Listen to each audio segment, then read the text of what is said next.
श्री सुखदेव जी महाराज की, भागवत भगवान की। नमः पार्वती पतये हर हर महादेव हर।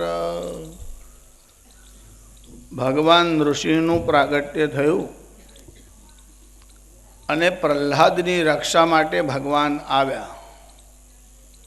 જો ભગવદ્ ગીતાનું વચન છે, પરિત્રાણાય સાધૂનામ, એટલે સાધુ પુરુષોની રક્ષા માટે ભગવાન આવે છે। હવે સાધુ જ ન હોય તો ભગવાન રક્ષા કોની કરે? એટલે સાધુતા હોય તે આવશ્યક છે। સાધુ કોને કહેવાય? સાધનોથી પરકાર્યાન, જે રાષ્ટ્રનું કાર્ય સાધવાને માટે તત્પર રહે। સાધનોથી પરકાર્યાન સ્વપ્રાણમ વ્યયેનાપી, પોતાના પ્રાણના ભોગે પણ સમાજનું સંસ્કૃતિનું કામ સાધવામાં તત્પર રહે, તેનું નામ સાધુ। આજકાલ સાધુની વ્યાખ્યા બદલાઈ ગઈ છે। કામ ધંધો કર્યા વગર મફતનું બહુ ખાધું તેનું નામ, હા, એવી સાધુની વ્યાખ્યા થવા લાગી છે।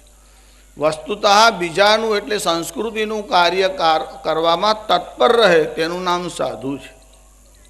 પ્રહલાદજીને ભગવાને પોતાના હાથથી આમ પકડીને ઊભા કર્યા અને ભગવાન આવું બોલ્યા છે, ક્વેદમ વપુ ક્વચ વય, તારી અવસ્થા ક્યાં, તારું શરીર ક્યાં, અને તારા પિતાએ તારા ઉપર આટલા બધા જુલ્મ અત્યાચાર કર્યા, તે છતાં તું ભગવાન નામ સ્મરણ ભૂલ્યો નહીં।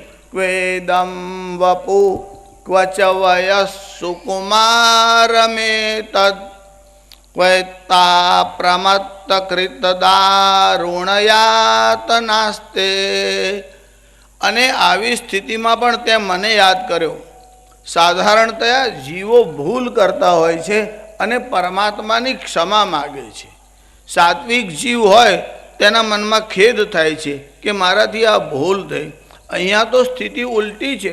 ભગવાન પ્રહલાદને એવું કહે છે કે તને આટલું બધું કષ્ટ પડ્યું, તે મને યાદ કર્યો અને હું આવ્યો, પણ જો મારા આવવામાં વિલંબ થયો હોય, ક્ષંતવ્યમંગયદિ મે સમયે વિલંબ, મારા આવવામાં વિલંબ થયો હોય તો મને ક્ષમા કર, એવું ભગવાન કહે છે।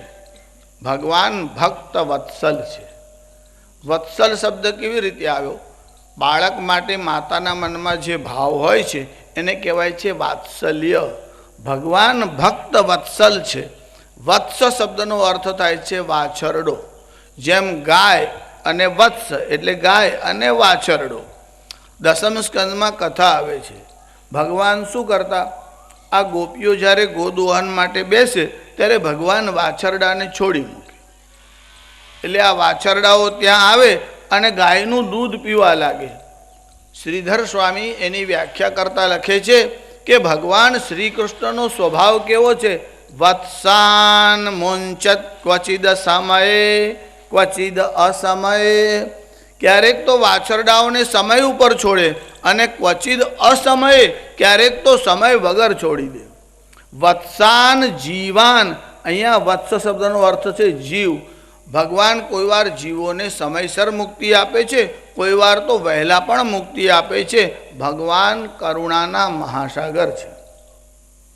ત્યારે વત્સ શબ્દ જીવોના અર્થમાં પણ વાપર્યો છે।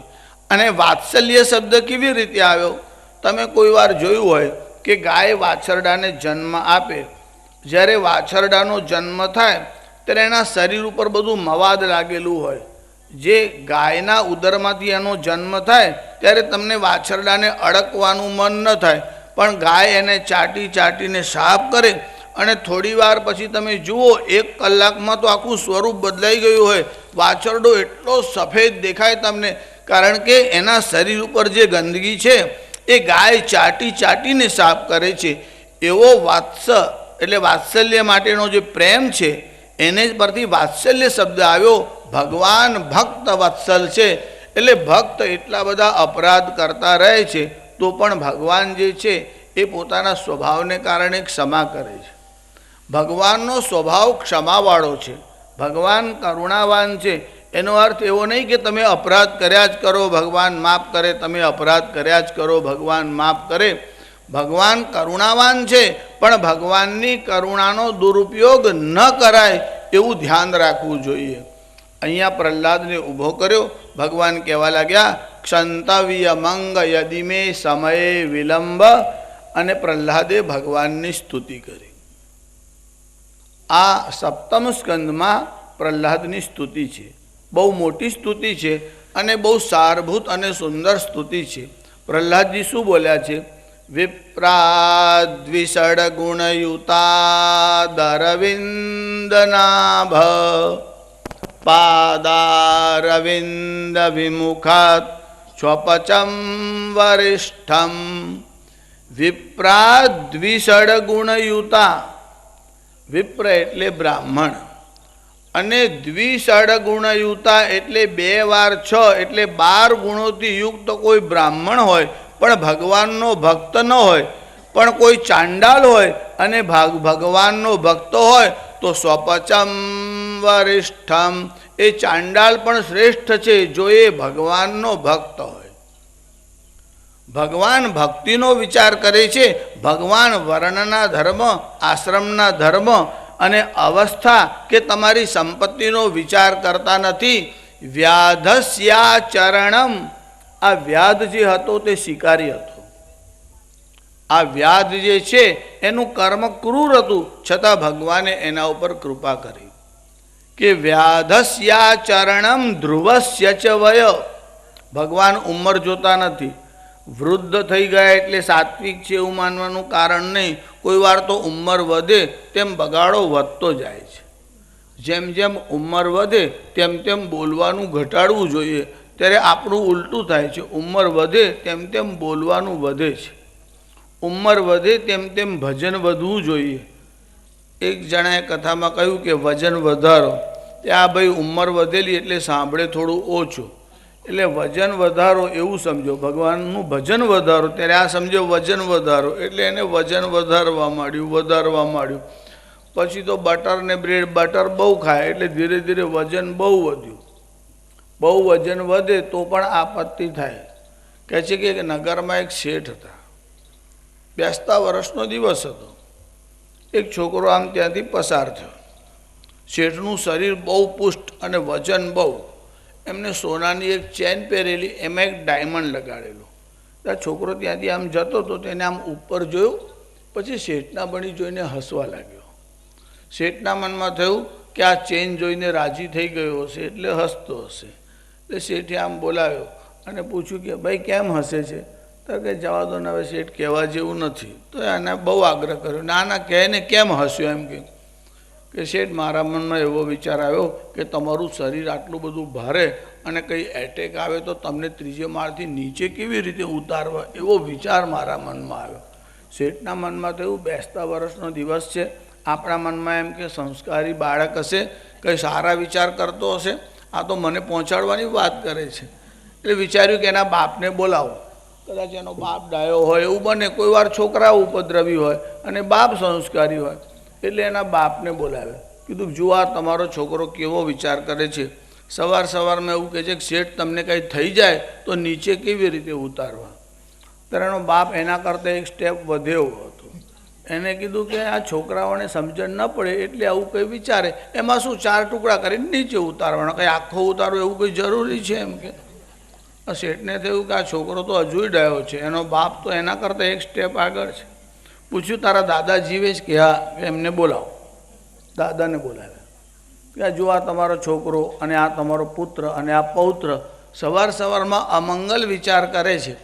કે છે આને એવું કહ્યું કે શેઠને કંઈક થાય તો નીચે કેમ લાવવા. એના બાપને એટલે તમારા પુત્રને પૂછ્યું તો કહે છે કે 4 પીસ કરીને નીચે લાવો. ત્યારે એના દાદાએ કીધું કે શેઠ આ હવેલી કોની? કે મારી. ત્યાર પછી નીચે ઉતારવાની ઝંઝટ શું કામ? હવેલીને જાગ ચોંપો, બધું તહીં ભેગું જ પતી જાય. એમ કે યેનાયમ પલિત સ્થિર, વૃદ્ધ થઈ ગયો એટલે ડાયો થઈ ગયો, વાળ સફેદ થઈ ગયા એટલે અક્કલ આવે, આવું માનવાનું કારણ નથી. આપણે ત્યાં મહાપુરુષોની અવસ્થા જોવાતી નથી, ભક્તોની અવસ્થા જોવાતી નથી. ધ્રુવસ્ય ચ વય, ધ્રુવજીની ઉંમર 5 જ વર્ષની હતી. હવે તો લોકો ભજનમાં એવું ગાય કે ઘડપણમાં ગોવિંદ ગાશું અમે, તો જુવાનીમાં શું કરશે ભાઈ? ઘડપણમાં તો છૂટકો જ નથી. પછી તો રામ રામ બોલવું હશે તો બોલાય નહીં, રામ બોલશે તો લામ લામ એવું બોલાશે. મોઢામાં દાંત નહીં હોય, ઉચ્ચારણ ક્યાં સરખું થશે? યાવદ સ્વસ્થ કલેવરમિદમ યાવચ્ચ દૂરે જરા, જ્યાં સુધી શરીર સ્વસ્થ છે અને વૃદ્ધાવસ્થા દૂર છે ત્યાં સુધી ભગવાનનું ભજન કરવું જોઈએ. ભગવાન અવસ્થા પણ જોતા નથી. ધ્રુવ અને પ્રહલાદની અવસ્થા નાની હતી, ભગવાને તેના ઉપર અનુગ્રહ કર્યો. વ્યાધસ્યાચરણમ ધ્રુવસ્ય ચ વય વિદ્યા ગજેન્દ્રસ્ય કા. આ અષ્ટમ સ્કંદમાં ગજેન્દ્ર મોક્ષની કથા આવશે. તે કોઈ યુનિવર્સિટીમાં ભણવા ગયો ન હતો. વિદ્યા ગજેન્દ્રસ્ય ક્યાં? ભગવાન તમારું સર્ટિફિકેટ જોતા નથી, કેટલી ડિગ્રી મેળવી છે એનાથી ભગવાનને કંઈ રસ નથી. વિદ્યા ગજેન્દ્રસ્ય કા જાતિ વિદુરસ્ય યાદવપતે ઉગ્રસ્ય કિમ પૌરુષમ. વિદુરજી ક્ષત્રિય જાતિમાં જન્મ્યા હતા, છતાં ભગવાન એમને ત્યાં ગયા. ઉગ્રસ્ય કિમ પૌરુષમ. કંસના પિતાનું નામ હતું ઉગ્રસેન, એનામાં ક્યાં પરાક્રમ હતું? જો ભગવાન પરાક્રમ જોઈને પણ કૃપા કરતા નથી. કા જાતિ વિદુરસ્ય યાદવપતે ઉગ્રસ્ય કિમ પૌરુષમ. એટલું જ નહીં, ભગવાન તમારી ધન સંપત્તિ જોતા નથી. કિંતે સુદામનો ધનમ. આ સુદામાની પાસે ક્યાં ધન હતું? જેની પાસે ધન વધારે હોય એના ઉપર ભગવાન કૃપા કરે એવો નિયમ નથી. ભક્ત્યા તુષ્યતિ કેવલમ. ભગવાન કેવળ ભક્તિથી જ પ્રસન્ન થાય છે. ભક્ત્યા તુષ્યતિ કેવલમ ન તુ ગુણૈર ભક્તિ પ્રિયો માધવ. ભગવાનને ભક્તિ જ પ્રિય છે. આ પ્રહલાદની ભક્તિથી ભગવાન પ્રસન્ન થયા. ભગવાન ઋષિનું રૂપ લઈને આવ્યા, હિરણ્યકશ્યપુનો વધ કર્યો. હિરણ્ય એટલે સોનું અને કશિપુ એટલે જેને આપણે ગુજરાતીમાં ઉસીકું કહીએ છીએ ને તે, એટલે જેને ઉસીકું એટલે પથારી એટલે ભોગ, જેને ભોગ બહુ પ્રિય છે. અને હિરણ્ય એટલે સોનું, જેને લોભ બહુ છે, જેનામાં કામ અને લોભ બંને વધારે હોય એને કહેવાય છે હિરણ્યકશિપુ. જ્યાં કામ અને લોભ વધારે હોય છે ત્યાં ભગવાનને આવવાની ઈચ્છા થતી નથી. તમે લોકો સુંદરકાંડનો પાઠ કરતા હશો, કદાચ કર્યો નહીં હોય તો કોઈ વાર સાંભળ્યો પણ હશે. સુંદરકાંડમાં એવું વર્ણન આવે છે, એક ચોપાઈ હનુમાનજી બોલે છે. ચોપાઈમાં એવું કહે છે કે પ્રાત લેઈ જો નામ હમારા તાદિન તાહિન મિલઈ આહારા. જે સવાર સવારમાં મારું નામ લે તેને આહાર એટલે ભોજન મળતું નથી. હવે જો આવું હોત તો લોકો હનુમાનજીનું પ્રાતસ્મરણ કરત જ નહીં. પ્રાતઃકાળમાં ઉઠો ને ત્યારે આ 5 લોકોનું વિશેષ સ્મરણ કરો કે સનત કુમાર દેવર્ષિ સુક ભીષ્મ પ્લવંગમાં પ્રાતરેવ સ્મરે નિત્યમ કામ બાધા ન જાયતે. આ 5નું જે સવારે સ્મરણ કરે એને કામદેવ પીડા આપતો નથી. આ 5 નૈષ્ઠિક બ્રહ્મચારીઓ છે. સનત કુમાર એટલે બ્રહ્માના 4 માનસ પુત્ર સનકાદિ કુમાર. દેવર્ષિ એટલે નારદ. સનત કુમાર દેવર્ષિ. શુક એટલે સુખદેવજી. ભીષ્મ એટલે પિતામહ ભીષ્મ. અને પ્લવંગમાં એટલે હનુમાનજી. આ 5નું સવારમાં સ્મરણ કરો. જો હનુમાનજીનું નામ લેવાથી આહાર ન મળે તો પ્રાતઃ સ્મરણમાં એમનું નામ જ ન લખત. પણ સુંદરકાંડમાં જ્યાં જ્યાં બહુવચનનો પ્રયોગ આવ્યો છે તે આખા વાનર સમુદાય માટે આવ્યો છે. અને એક વચનમાં પ્રયોગ આવ્યો ત્યારે હનુમાનજીના માટે શબ્દ આવ્યો છે. અહીંયા બહુવચનનો પ્રયોગ થયો કે પ્રાત લેઈ જો નામ હમારા, એટલે વાનર જાતિનું સવારે સ્મરણ કરો. સવારમાં વાનરનું મોડું ન જો. વાનર એટલે કોણ? 4 પગવાળો હોય ને ઝાડ પર કૂદતો હોય એવું ન સમજશો. વાનર કોણે કહેવાય? જે કારણ વગર દાંતિયા કર્યા કરે, ક્રોધ કર્યા જ કરે, ઝઘડાનું બાણું હોધ્યા કરે, એને કહેવાય વાનર. એને ક્રોધ બહુ આવે અને એનામાં લોભ બહુ હોય. એટલે વાનરને પકડવા માટે યુક્તિ કરવામાં આવતી. જે નગરમાં વાંદરાઓનો બહુ ત્રાસ હોય ને ત્યાં પેલા વાનર પકડવાવાળા શું કરે? એક ભોટવો હોય એમાં ચણા નાખે. ભોટવો એટલે જેનું મોઢું સાંકડું હોય અને પેટ મોટું હોય તેને કહેવાય ભોટવો. પછી જમીનના અંદર એ ભોટવાને અડધો દાટી દેવામાં આવે, અડધો બહાર રાખવામાં આવે। એ ભોટવામાં ચણા નાખેલા હોય અને બહાર થોડાક ચણા આમ વેરેલા હોય, એટલે વાંદરો પેલો ચણા ખાતો ખાતો ત્યાં ભોટવાની પાસે આવે। પછી ચણા લેવાનો લોભ થાય એટલે શું કરે, એ ભોટવામાં આમ હાથ નાખે। પણ જ્યારે ભોટવામાં હાથ નાખે ને ત્યારે આંગળા આમ ભેગા હોય અને અંદર હાથ જાય, પછી ચણા મુઠ્ઠીમાં પકડે, પછી મુઠ્ઠી વાળે એટલે હાથ બહાર નીકળે નહીં। આ બહેનો કોઈ વાર કંકણ ચૂડી લેવા માટે જાય ને, તમારે ચૂડી પહેરવી હોય ને ત્યારે 5 આંગળા ભેગા રાખવા પડે। મુઠ્ઠીવાળો તો અંદર જાય જ નહીં, 5 આંગળા ભેગા હોય ત્યારે આનો ડાયામીટર ઘટી જાય એટલે હાથ ઇઝી જાય, પણ મુઠ્ઠીવાળો તો અંદર હાથ જાય પણ નહીં અને નીકળે પણ નહીં। હવે આ વાનર ચણા લેવાના લોભથી મુઠ્ઠી વાળે, પછી હાથ ફસાઈ જાય, બહાર નીકળે નહીં, પણ મુઠ્ઠીમાંના ચણા છોડતો નથી। એટલે વાનરમાં લોભ બહુ છે। અને કોઈક વાર વૃક્ષ ઉપર ઝાડ ઉપર બેઠો હોય, તમે આમ બારીમાં કે દરવાજામાં આવીને ઊભા રહો એટલે તમારા બની જોઈને દાંત્યા કરે। હવે તમે એનું કાંઈ બગાડ્યું ખરું? એટલે ક્રોધ બહુ કરે, કારણ વગર ક્રોધ કરે અને લોભ બહુ રાખે, એને વાનર કહેવાય છે। ત્યારે જેનામાં ક્રોધ અને લોભ બહુ હોય એવા માણસનું સવારમાં જો મોઢું જોઈ લો તો તાદીને તાહીને મિલઈ આહારા, તમારો દિવસ બગડી ગયો એવું સમજો।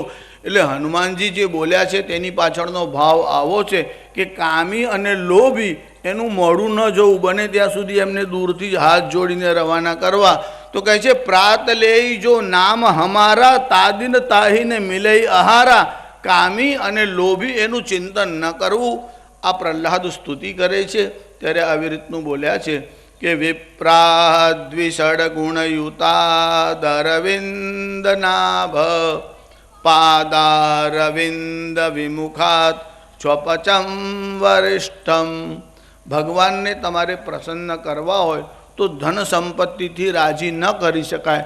તમે કેટલું દાન કર્યું છે એવું જોઈને ભગવાન પ્રસન્ન થતા નથી।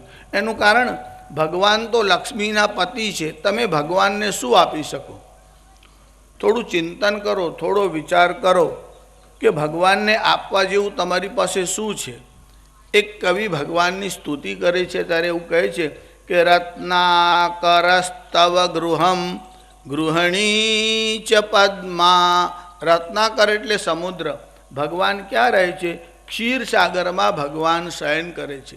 કે રત્નાકર એટલે સમુદ્ર તમારું ઘર છે, કે રત્નાકરસ્તવ ગૃહમ ગૃહિણી ચ પદ્મા, અને લક્ષ્મીજી સાક્ષાત તમારા પત્ની છે। દેયમ કિમસ્તિ ભવતે જગદીશ્વરાય, હે પરમાત્મા હું સાધારણ જીવ તમને શું આપી શકું? દેયમ કિમસ્તિ ભવતે જગદીશ્વરાય। પછી એને બહુ વિચાર કર્યો ત્યારે યાદ આવ્યું કે કોઈની પાસે કોઈ વસ્તુ હોય અને આપો તો એનો મહિમા ન રહે, પણ જે વસ્તુની કમી હોય એ વસ્તુ જો તમે આપો તો એ રાજી થાય। તમારા ઘરમાં એકની એક વસ્તુ ટીવી હોય, પછી બીજો માણસ ટીવી ગિફ્ટમાં આપે, ત્રીજો આવે, તમારે કંઈ ટીવીની દુકાન થોડી જ ખોલવી છે। જુદી વસ્તુ જે તમારા ઘરમાં ન હોય તે કામ લાગે। ત્યારે એક ભક્તે મનમાં વિચાર કર્યો કે ભગવાનની પાસે કઈ વસ્તુની કમી છે? અહીંયા વૈકુંઠમાં તો બધું જ છે। બહુ વિચાર કર્યા પછી એને યાદ આવ્યું કે ભગવાનની પાસે એક વસ્તુની કમી છે કે રાધા ગૃહીત મનસો મનસોસ્તિ દૈન્યમ। હે શ્રી કૃષ્ણ, રાધા તમારું મન ચોરીને ગઈ છે, એટલે તમારી પાસે મનનો અભાવ છે અને મને મનનો ત્રાસ છે। મન શાંતિથી બેસવા દેતું નથી, મન ઉપદ્રવ કરે છે। મન અને મરકટ એટલે મન અને વાંદરો આ બંનેનો સ્વભાવ એક જેવો છે। વાંદરો જપીને બેસે નહીં એમ મન જપીને બેસવા દેતું નથી। કથામાં તમારી બેસવાની ઈચ્છા બહુ હોય પણ કેટલાક લોકો એવો ઉપદ્રવ કરે તમને શાંતિથી પોતે સાંભળે નહીં, બીજાને સાંભળવા દે નહીં।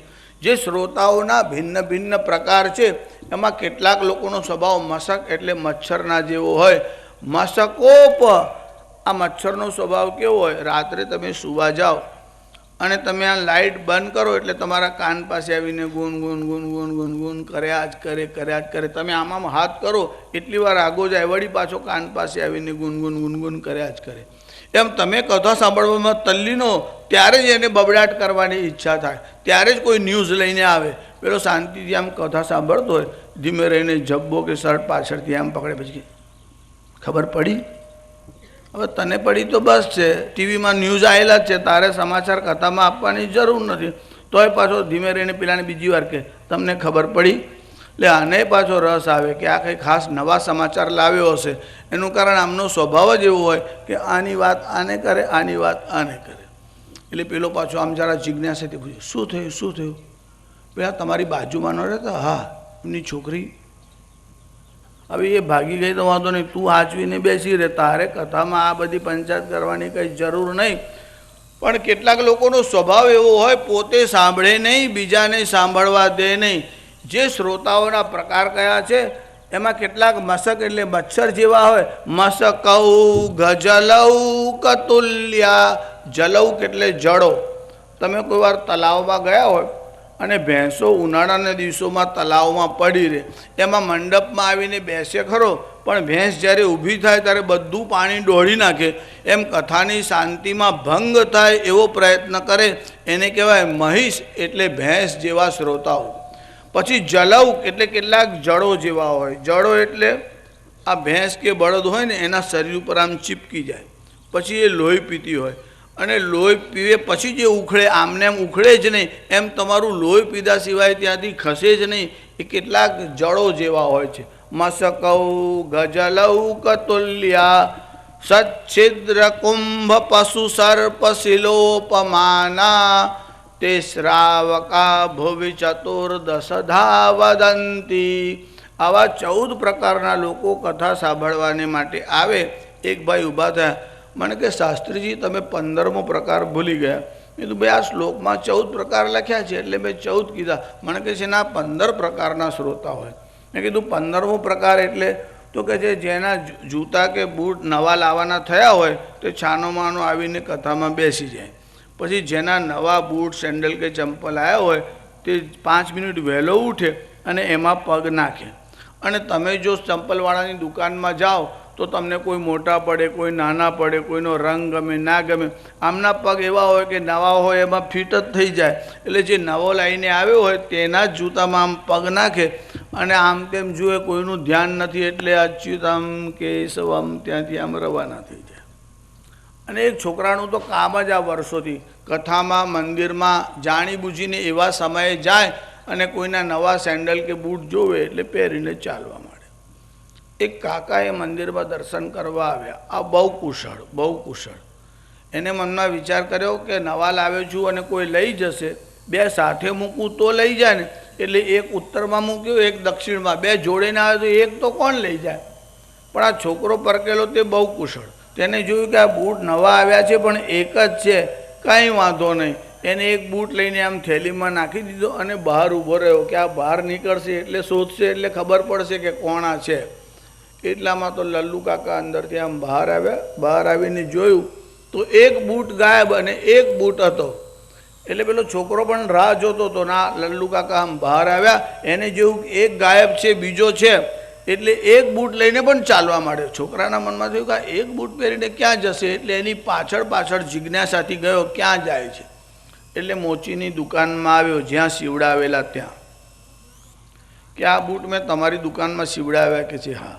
કે તમે એના કેટલા રૂપિયા લીધા? કે 120 રૂપિયા. તો કે છે એક ખોવાઈ ગયો છે, આ 60 રૂપિયા લો અને આ પહેલો બૂટ અને બીજાનું માપ લઈ લો, એક સીવી નાખો. એટલે એને એમ કે 60માં પત્યું, નહીં તો 120 જાત.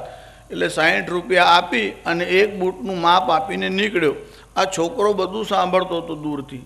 થોડી વાર, અડધો કલાક થયો એટલે મોચીની દુકાનમાં ગયો અને જાતે જ ચિઠ્ઠી લખીને ગયો કે મંગળદાસને માલમ થાય કે મારો બૂટ સીવવાનું તમને માપ મેં આપ્યું હતું પણ હવે મળી ગયો છે એટલે મારો ઓર્ડર કેન્સલ કરજો.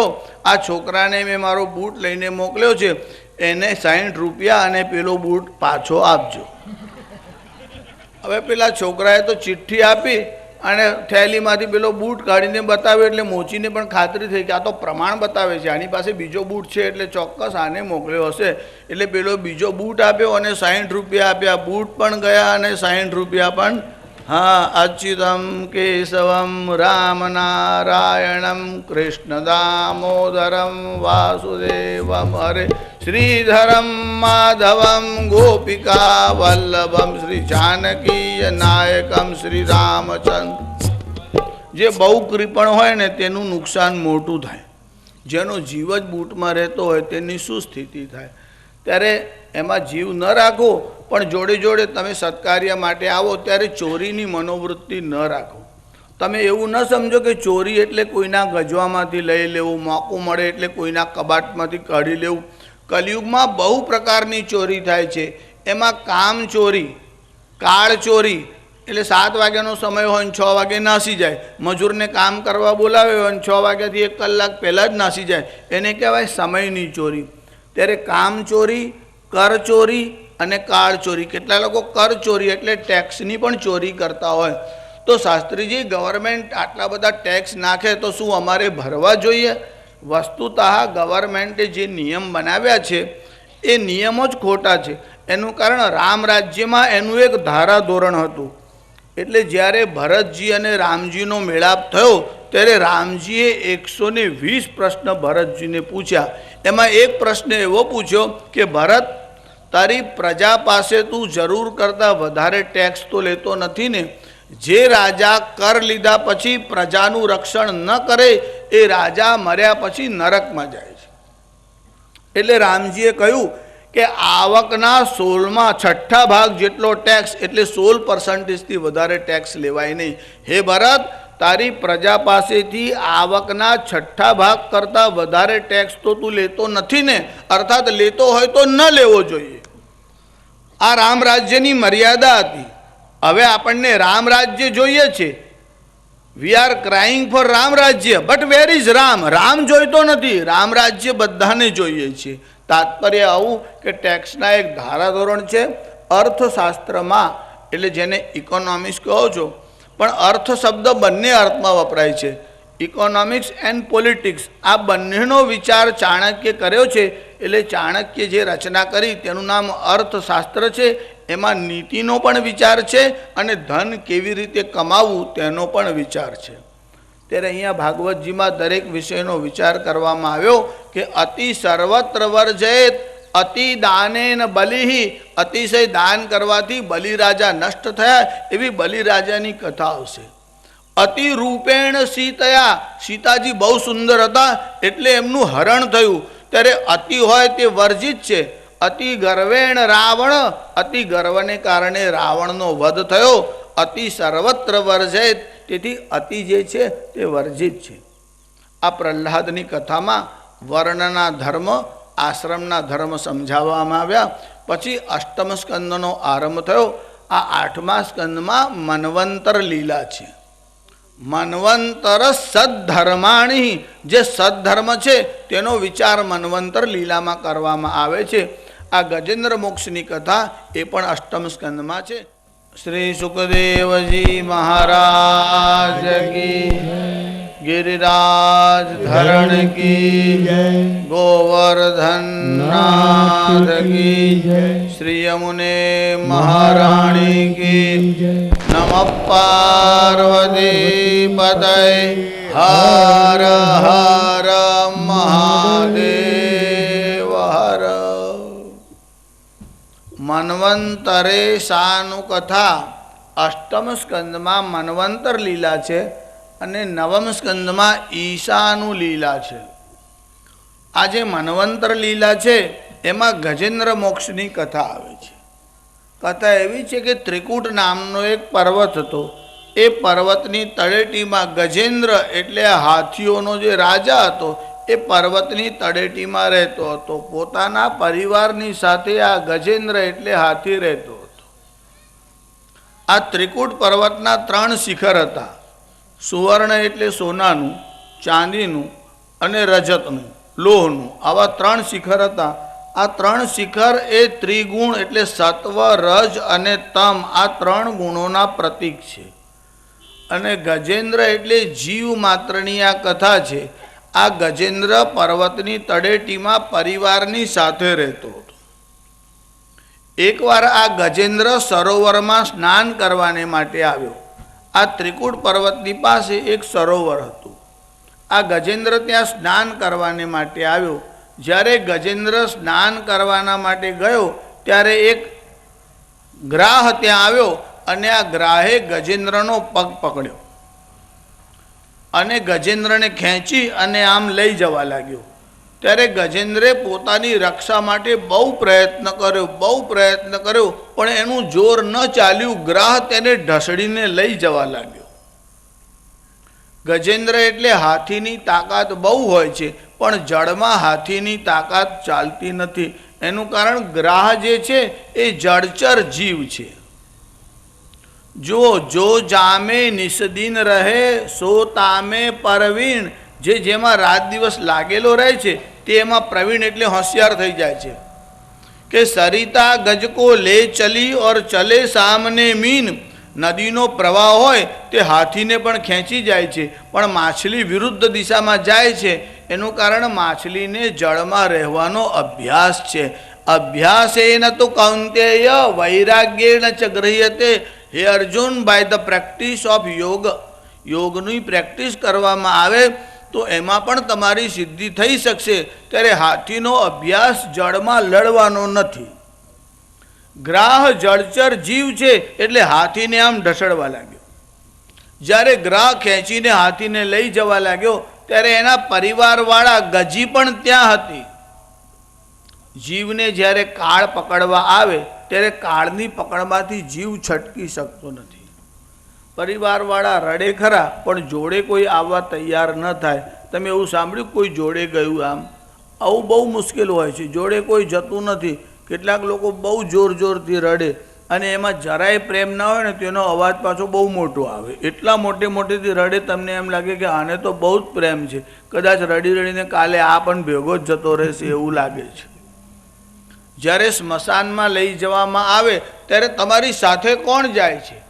તમે ગમે તેટલી ધન સંપત્તિ રાખી હોય પણ એ તમારી સાથે આવી શકતી નથી. પરિવાર તમારી સાથે આવી શકતો નથી.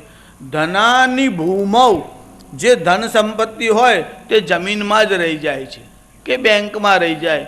ધનાની ભૂમૌ પશવશ્ચ ગોષ્ઠે. તમારી પાસે હાથી હોય, ઘોડા હોય, હવે કદાચ સ્કૂટર હોય કે કાર હોય પણ કોઈનું મરણ થાય અને બે કાર હોય તો કોઈ એવું કહે છે કે લઈ જાય, એક ઉપર કામ આવશે, આ ચાવી એના ગજવામાં કોઈ નાખી આપે, રહી ગઈ હોય તોય કાઢી લે. ધનાની ભૂમૌ પશવશ્ચ ગોષ્ઠે. ભાર્યા ગૃહદ્વારી. પત્ની પણ ઘરના દરવાજા સુધી સાથ આપે પછી એ પણ આગળ જઈ શકતી નથી. ભાર્યા ગૃહદ્વારી જન સ્મશાને. અને ઓળખીતા પાળખીતા હોય તે સ્મશાન સુધી સાથ આપે પછી કોઈ એથી આગળ ના આવે. ચિતામાં કોઈ આગળ આવે, સ્મશાન સુધી આવે પછી ત્યાંથી પાછા ફરે. ત્યારે કહે છે જન સ્મશાને દેહશ્ચિતાયામ. જે દેહથી તમને બહુ પ્રેમ છે એ દેહ પણ ચિતા સુધી સાથ આપે. પછી તો ઉપર જાઓ ત્યારે દેહ પણ સાથે આવતો નથી. દેહશ્ચિતાયામ પરલોક માર્ગે. અને પરલોકના માર્ગમાં જવાનું હોય તો સાથે કોણ આવે? કર્માનુગો ગચ્છતિ જીવ એક. ત્યારે તો તમે કરેલા શુભાશુભ કર્મ જ તમારી સાથે આવે છે. કર્માનુગો ગચ્છતિ જીવ એક. જીવ એકલો જ પરલોકના માર્ગે જાય છે. ત્યારે પરલોકના માર્ગે કોઈ સાથે આવી શકતું નથી. યદ્યપિ લોકે મરણમ શરણમ તદપિ ન મુંચત પાપાચરણમ. ભજ ગોવિંદમ ભજ ગોવિંદમ ભજ ગોવિંદમ મૂઢમતે. યદ્યપિ લોકે, જે જીવોનો જન્મ છે એ બધાનું મરણ નક્કી જ છે. એવું હોવા છતાં પણ કોઈ પાપાચરણ છોડતું નથી. તે બહુ આશ્ચર્યની વાત છે. આ ગજેન્દ્રને ગ્રાહ ખેંચીને સરોવરમાં લઈ જવા લાગ્યો. આ ગ્રાહ જે છે એટલે મગર કહેવાય. એની પકડ બહુ મજબૂત હોય. કાળની પકડમાંથી કોઈ જીવ છૂટી શકતો નથી. પછી જ્યારે ગજેન્દ્રને ખેંચવા લાગ્યા ત્યારે પરિવારવાળા બધા રડતા હતા પણ જોડે કોઈ ગયું નહીં. પણ આ ગજેન્દ્રે પૂર્વજન્મમાં પુણ્ય કર્યું હતું એટલે અંતકાળમાં પરમાત્માનું સ્મરણ થયું. પૂર્વજન્મનું પુણ્ય હોય તો જ અંતકાળે ભગવાનનું સ્મરણ થઈ શકે છે. આ ગજેન્દ્ર કોઈ સાધારણ નહીં પૂર્વ જન્મમાં ઇન્દ્રદ્યુમ્ન નામનો રાજા હતો. પણ એવું થયું આ રાજા જપ કરવાના માટે બેઠો હતો. તમે જપ કરતા હોય, તમે યજ્ઞ કરતા હોય, તમે પૂજા કરતા હોય, પણ કોઈ ઋષિ આવે, આચાર્ય આવે તો તમારે એ જપ છોડીને પણ ઊભા થવાનું અને એમનો સત્કાર કરવાનો. પછી એ આજ્ઞા આપે કે ના ના તમારું કામ પૂરું કરી લો, પૂજા પૂરી કરી લો, તમને સંકેત કરે તો બેસવાનું. આ ઇન્દ્રદ્યુમ્ન નામનો રાજા મંદિરમાં જપ કરતો હતો. અગસ્ત્ય નામના મુનિ આવ્યા છતાં બેસી રહ્યો, ઊભો ન થયો. અગસ્ત્ય ઋષિએ શાપ આપ્યો, તું પ્રાણીના જેવો જડ બુદ્ધિવાળો છે, તું બીજા જન્મમાં હાથી થજે. એટલે સ્થૂલ કાય એવો આ હાથી, આ ઇન્દ્રદ્યુમ્ન રાજા જ ગજેન્દ્ર થઈને આવ્યો. દેવલ નામના એક ઋષિ થયા. એમને સ્મૃતિ લખી છે. સ્મૃતિ એટલે જેને આપણે કોન્સ્ટિટ્યુશન કહીએ છીએ ને, સંવિધાન એટલે બંધારણ. આ પૃથ્વીમાં સૌથી પહેલો લો આપવાવાળા કોણ છે? ભગવાન મનુ લો ગીવર છે. આ ભગવાન મનુએ જે સ્મૃતિ આપી તેનું નામ મનુસ્મૃતિ છે. તેવી રીતે દેવલ નામના ઋષિએ જે સ્મૃતિ આપી એનું નામ દેવલ સ્મૃતિ છે. આ દેવલ નામના ઋષિ જે છે તે એકવાર સ્નાન કરવા માટે નદીમાં ગયા હતા, તીર્થમાં ગયા હતા. ત્યારે હાહા અને હુહુ નામના બે ગાંધર્વો હતા. આ બંને ગાંધર્વો મજાક કરવા લાગ્યા. મજાક કરવા લાગ્યા નહીં, એમને શું કર્યું? દેવલ ઋષિ જ્યાં જળમાં સ્નાન કરતા હતા, હાથમાં જળ લઈ અને સૂર્યનારાયણને આમ અર્ઘ્ય આપવા જતા હતા, ત્યાં હાહા અને હુહુ નામના ગાંધર્વો જળના અંદર ડૂબકી મારીને ગયા અને ઋષિના ચરણ એટલે પગ પકડ્યા. ઋષિના ચરણ પકડી અને આ ગાંધર્વ આમ ખેંચવા લાગ્યો. ઋષિએ શાપ આપ્યો કે તમે જળચર જીવ થજો. તે જ આ ગ્રાહ થઈને આવ્યો. ત્યારે આ ઋષિના શાપથી અને એક અગસ્ત્ય મુનિના શાપથી ગજેન્દ્ર થયો. આ ગજેન્દ્રને ગ્રાહ પકડીને લઈ જવા લાગ્યો. પણ પૂર્વજન્મનો પુણ્યશાળી જીવ હતો એટલે ભગવાનનું સ્મરણ થયું. એટલે કાળે પકડ્યો ત્યારે એને ભગવાન નારાયણનું સ્મરણ થયું. એટલે આ ગજેન્દ્ર નારાયણની સ્તુતિ કરવા લાગ્યો. હવે એને થયું કે મારું મરણ થશે, મરણ નજીક છે, અને ભગવાન નારાયણનું સ્મરણ થયું. ત્યારે આ ગજેન્દ્રે સ્તુતિ કરી. જુઓ, ગજેન્દ્ર સ્તુતિનો પાઠ ભાગવતજીના 8મા સ્કંદમાં છે. એમાં એનું ફળ લખ્યું છે. જેને દુઃસ્વપ્ન આવતા હોય એટલે એકદમ ભયાનક સ્વપ્ન આવતા હોય અને ઊંઘમાંથી આમ જાગી જાય, શરીરમાં પસીનો પસીનો થઈ જાય, એમ ભયાનક સ્વપ્ન આવતા હોય અને જો તમે ગજેન્દ્ર મોક્ષનો પાઠ કરો તો ભયાનક સ્વપ્નમાંથી તમારી મુક્તિ થશે. જેમ કેટલાક લોકોને સ્વપ્નમાં સર્પ એટલે સાપ દેખાય છે. હવે કાલસર્પ યોગ જેના કુંડલીમાં થયો હોય એને પણ દેખાઈ શકે. પણ તમને સ્વપ્નમાં સર્પ દેખાતો હોય કે ભયાનક દૃશ્ય દેખાતા હોય અને તમે ગજેન્દ્ર મોક્ષનો પાઠ કરશો તો તમારી રક્ષા થશે. એવો ગજેન્દ્ર મોક્ષનો મહિમા છે. આ હાથી સ્તુતિ કરવા લાગ્યો અને સ્તુતિ કરતા આવું કહેવા લાગ્યો, નમો નમસ્તે ખિલકારણાય નિષ્કારણાયાદ્ભુતકારણાય નમો પવર્ગાય પરાયણાય નમો નમસ્તે ખિલકારણાય. ભગવાન નારાયણને કહેવા લાગ્યો આ ગજેન્દ્ર કે નમો નમસ્તે, હું આપને પ્રણામ કરું છું. ખિલકારણાય, આ અખિલ જગતના તમે કારણ છો.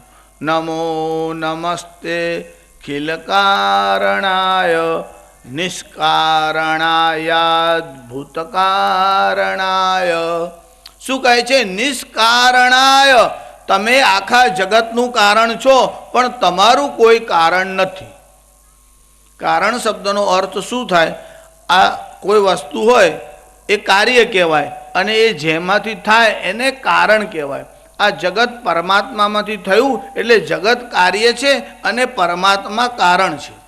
જેમ કોઈ વૃક્ષ હોય તો એ બીજમાંથી થાય એટલે વૃક્ષને કાર્ય કહેવાય અને બીજને કારણ કહેવાય.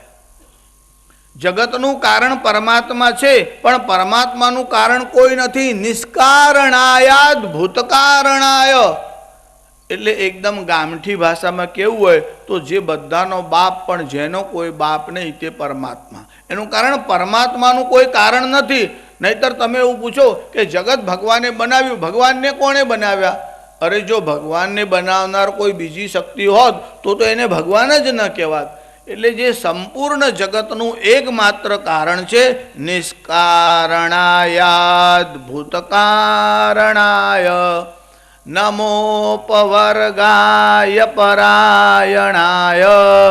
જો ભગવાનને યાદ કર્યા અને ભગવાન તરત જ ગરુડ ઉપર બેસી અને આમ આવવા લાગ્યા. ભગવાન ગરુડ ઉપર બેસીને આવ્યા અને આ ગજેન્દ્રે જોયું કે ભગવાન ગરુડ ઉપર બેસીને આવી રહ્યા છે. ભગવાનને જોયા પછી ગજેન્દ્રના મનમાં બહુ હર્ષ થયો અને ભય ચાલ્યો ગયો.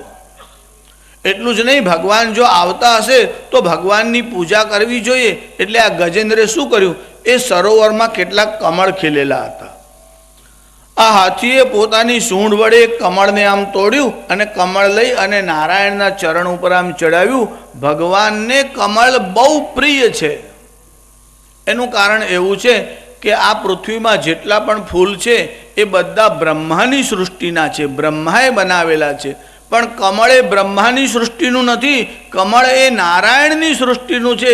એનું કારણ કમળનો જન્મ બ્રહ્મા કરતાં પણ પહેલાં થયો છે. કેમ કે સૃષ્ટિનો આરંભ થયો ત્યારે ભગવાન નારાયણની નાભીમાંથી કમળ થયું અને કમળમાંથી બ્રહ્મા થયા. ત્યારે બ્રહ્માનો જન્મ પણ કમળના જન્મ પછીનો છે. એટલે કમળ નારાયણની સૃષ્ટિનું છે. કમળની વિશેષતા એવી છે કે કમળ જળમાં રહે પણ એ લેપાયમાન થતું નથી. તમે કમળની જેમ સંસારમાં રહો તો વાંધો નથી. એટલે રામકૃષ્ણ પરમહંસ એવું કહેતા કે નાવડી જળમાં રહે તો વાંધો નહીં, પણ નાવડીમાં જળ રહેતો વાંધો છે. એમ મનુષ્ય સંસારમાં રહે તો વાંધો નથી, પણ એના હૃદયમાં સંસાર ન રહેવો જોઈએ. આપણે કોઈ પણ કાર્ય કરીએ ત્યારે નારાયણનું સ્મરણ કરી અને એ કાર્ય કરીએ. નારાયણ સર્વમાં છે, સર્વત્ર નારાયણનું દર્શન કરો. એકવાર રામકૃષ્ણ પરમહંસે ઉપદેશ આપતા આપતા કહ્યું કે સર્વમાં નારાયણનું દર્શન કરો, નારાયણ સર્વવ્યાપ્ત છે. એક ભક્ત ત્યાં બેઠો હતો. એને આ સાંભળ્યું કે સર્વમાં નારાયણ છે. પછી આમ માર્ગ પર જતો હતો, સામેથી એક હાથી આવતો હતો. તેના ઉપર એક મહાવત બેઠેલો હતો. એટલે પેલા મહાવતે કહ્યું કે ભાઈ બાજુમાં ખસો, બાજુમાં ખસો. આને યાદ આવ્યું કે રામકૃષ્ણ પરમહંસ તો કહે છે બધામાં નારાયણ છે, પછી આપણે ખસવાની શું જરૂર? આમનો આમ ઊભો રહ્યો એટલામાં હાથી નજીક આવ્યો અને સૂંઢથી આમ પકડીને દૂર ફેંક્યો. એવો પછાડ્યો કે હાડકા બધા લગભગ હાલવા લાગ્યા. 2-4 દિવસ થયા પછી રામકૃષ્ણ પરમહંસ પાસે ગયો અને કહેવા લાગ્યો, તમે તો કહેતા હતા બધામાં નારાયણ છે, એટલે હું આમ માર્ગમાં ઊભો રહ્યો, પછી હાથીએ મને ઊંચકીને ફેંકી દીધો. કે થયું શું? કે હું માર્ગમાંથી જતો હતો, એક હાથી આવતો હતો. મહાવતે કીધું ખસો ખસો, પણ મને તો તમારું વચન યાદ આવ્યું કે હાથીમાં પણ નારાયણ છે ને, જો બધે નારાયણ છે એટલે હું ઊભો રહ્યો.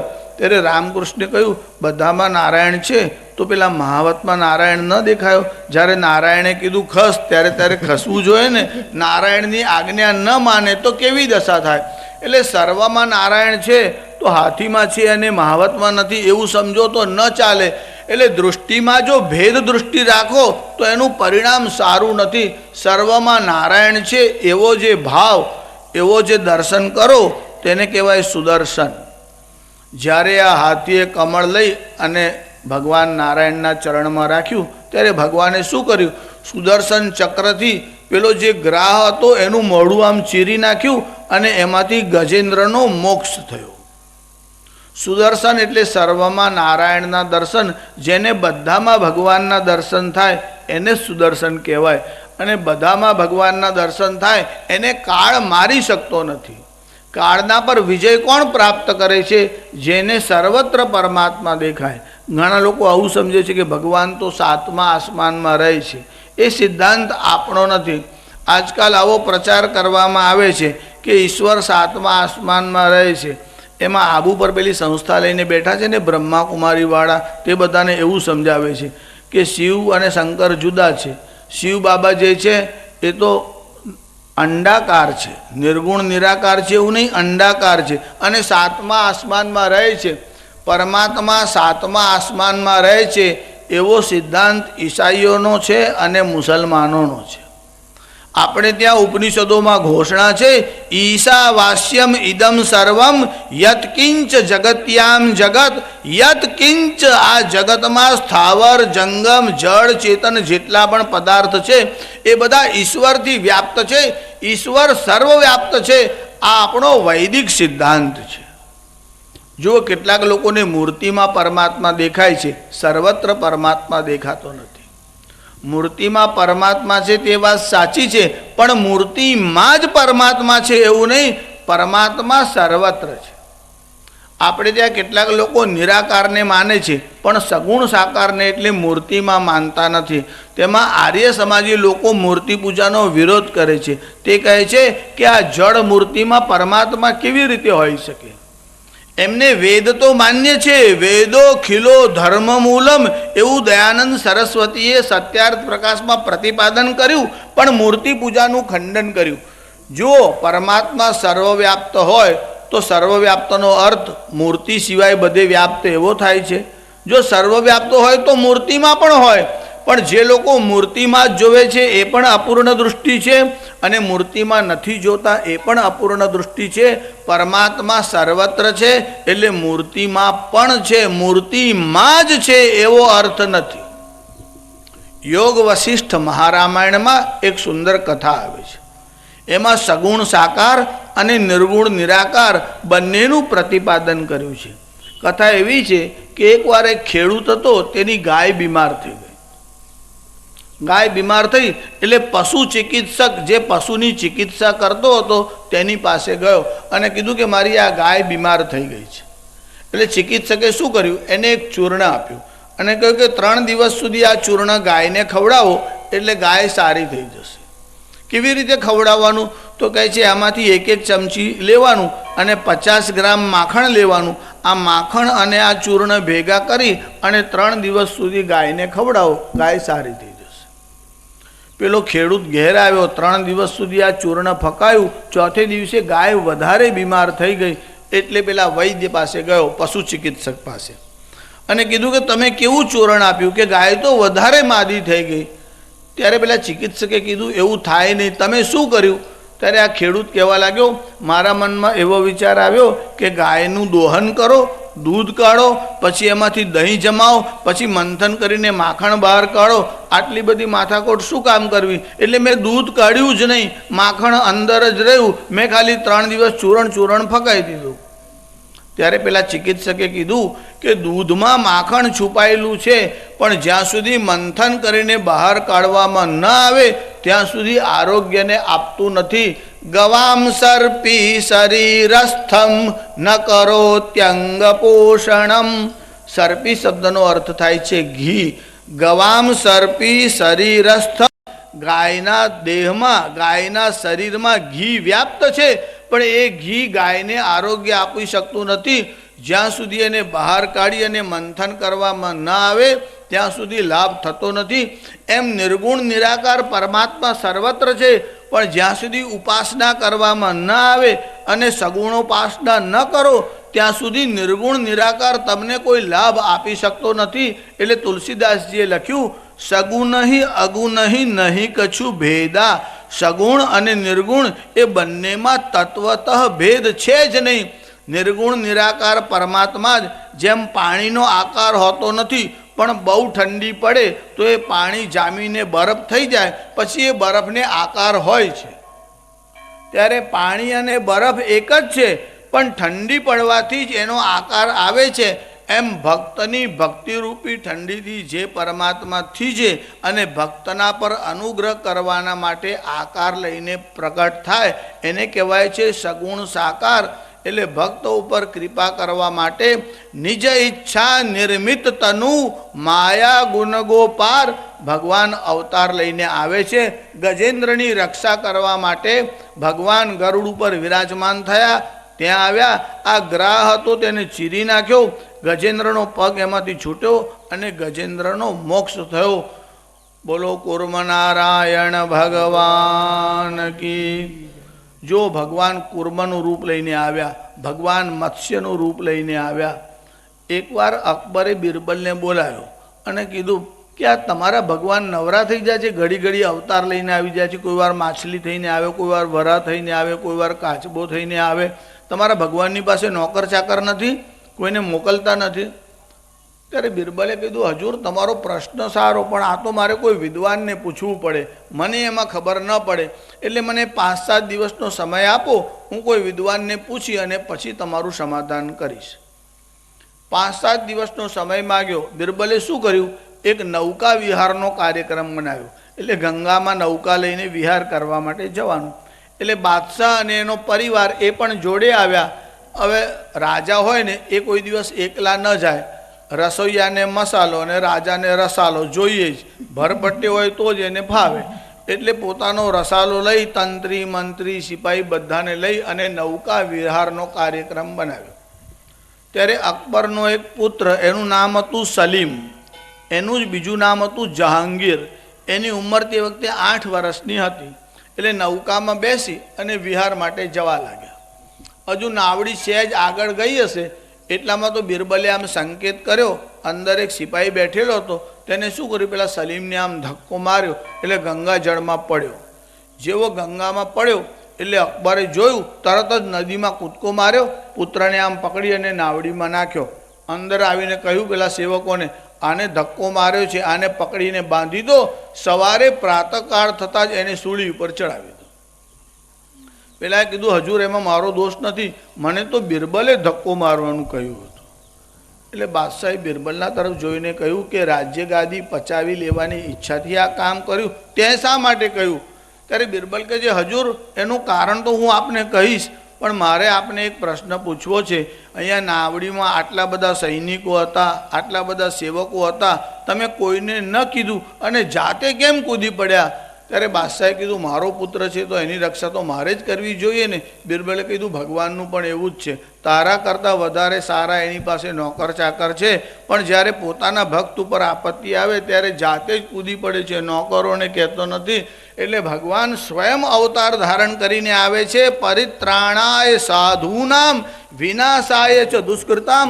સાધુઓનું પરિત્રાણ કરવાને માટે અને દુષ્ટોનો વિનાશ કરવા માટે ભગવાન અવતાર લઈને આવે છે. ગજેન્દ્રની સ્તુતિ સાંભળી અને ભગવાન આવ્યા અને કાળના મુખમાંથી એને છોડાવ્યો. આ અષ્ટમ સ્કંદમાં ગજેન્દ્ર મોક્ષની કથા છે. પછી સમુદ્ર મંથનની કથા છે. એમાં ભગવાન કુર્મ એટલે કાચબાનું રૂપ ધારણ કરીને આવ્યા.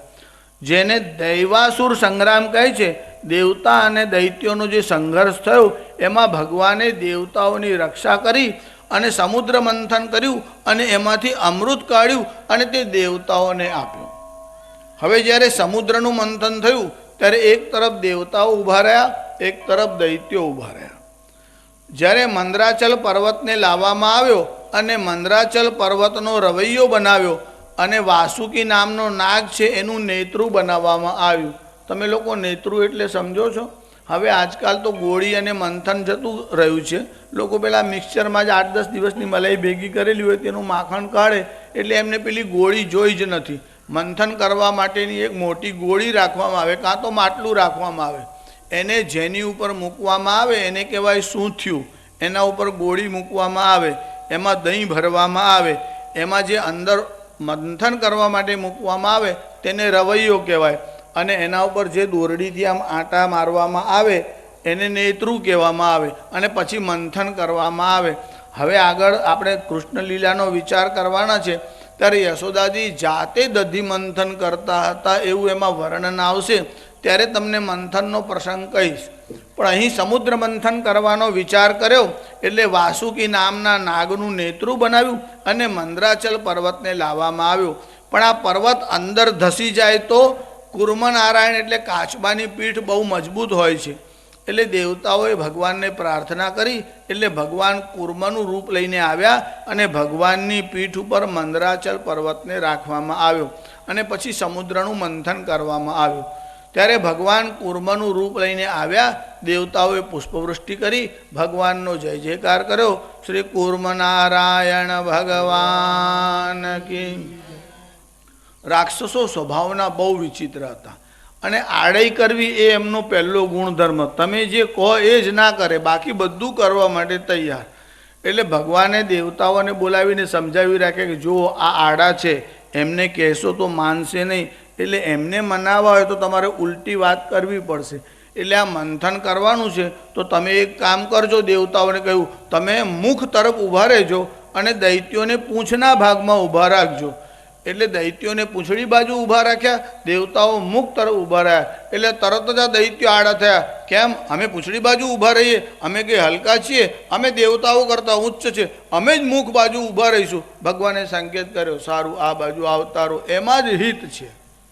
વાસુકી નાગથી મંથનનો આરંભ થયો એટલે વાસુકી નાગ ઉચ્છ્વાસ છોડે અને ઉચ્છ્વાસમાં પોઈઝન એટલે ઝેર આવે. એનાથી દેવતાઓને બદલે દૈત્યો મૂર્છિત થવા લાગ્યા, કેમ કે દેવતાઓએ પોતાની જગ્યા બદલી દીધી હતી. એટલે રાક્ષસોનો સ્વભાવ જિદ્દી હોય છે, એમને સીધું કહો તો માને નહીં, એમને આમ ઉલટા કાન પકડાવવા પડે તો જ એ માનવા માટે તૈયાર થાય. એટલે ભગવાને યુક્તિ કરી વાસુકીના મુખ તરફ દૈત્યોને ઊભા રાખ્યા. પછી મંથન થવા માંડ્યું. જેવું સમુદ્રનું મંથન થયું એમાંથી ધીરે ધીરે બધી વસ્તુઓ બહાર આવવા લાગી.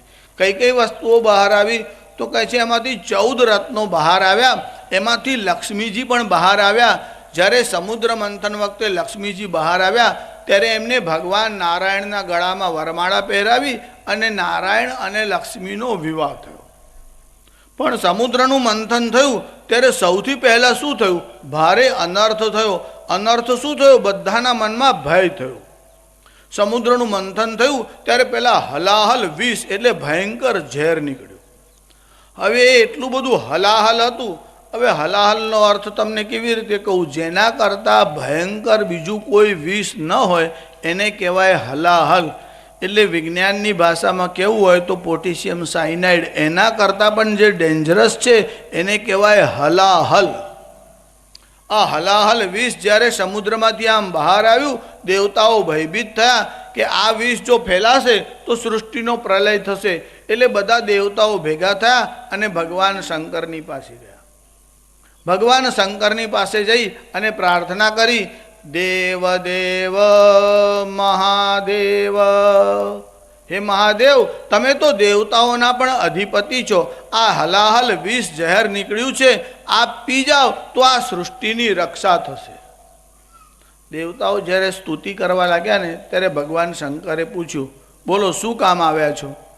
તમારી કોઈ સ્તુતિ એટલે વખાણ કરે એટલે તમારે સાવધાન થઈ જવાનું, તમારે સમજવાનું આ ડોનેશન લેવા આવ્યો છે એટલે તમારા વખાણ કરે છે. શેઠ તમે એટલે તમે, તમારા જેવો કોઈ નહીં. તમારા બાપા પણ એટલા બધા ઉદાર, એટલા બધા ઉદાર. તમારા બાપાએ એટલા બધા યજ્ઞ કરેલા, તમારા બાપાએ તો બહુ સત્કાર્ય કરેલા, એમને તો બહુ દાન આપેલું, એટલે તમારા બાપાએ આપ્યું, દાદાએ આપ્યું અને અમે તમે થોડી કોથળી ઢીલી કરો એટલે તમારા વખાણ કરે છે. બહાર ગયા પછી તો પાછું કહેશે બહુ કંજૂસ છે, બહુ કંજૂસ છે. આપણને એમ કે લાખ રૂપિયા આપશે, 50,000માં પતાવી દીધું. એટલે આપો તો પણ સ્તુતિ કરશે એની ખાતરી નહીં. તમારા વખાણ કોઈ કરે એટલે સ્વાર્થ સિવાય કરતું નથી. મહાદેવની સ્તુતિ દેવતાઓએ કરી. ભગવાન શંકરની સ્તુતિ કરતા દેવતાઓ બોલ્યા, દેવ દેવ મહાદેવ, તમે તો મહાદેવ છો. એટલે ભગવાન શંકર સમજી ગયા કંઈક કામ કઢાવવા આવ્યા છે. એટલે ભગવાન શંકરે દેવતાઓને કીધું, શું કામ છે? તો કહે છે આ સમુદ્ર મંથન કરતાં હલાહલ ઝેર નીકળ્યું છે, હવે તમે પી જાઓ તો આ સૃષ્ટિની રક્ષા થાય. ત્યારે ભગવાન શંકરે મનમાં વિચાર કર્યો કે જો આખા સમાજનું હિત થતું હોય તો ઝેર પીવામાં કંઈ વાંધો નહીં. એટલે ભગવાન શંકર વિષને આમ હાથમાં લઈ અને પીવા લાગ્યા. પણ પીતા પહેલાં ભગવાન શંકરના મનમાં વિચાર આવ્યો, આમને એમ જલ્દી જલ્દી ઉતાવળા થઈને પીએ તો બરાબર નહીં.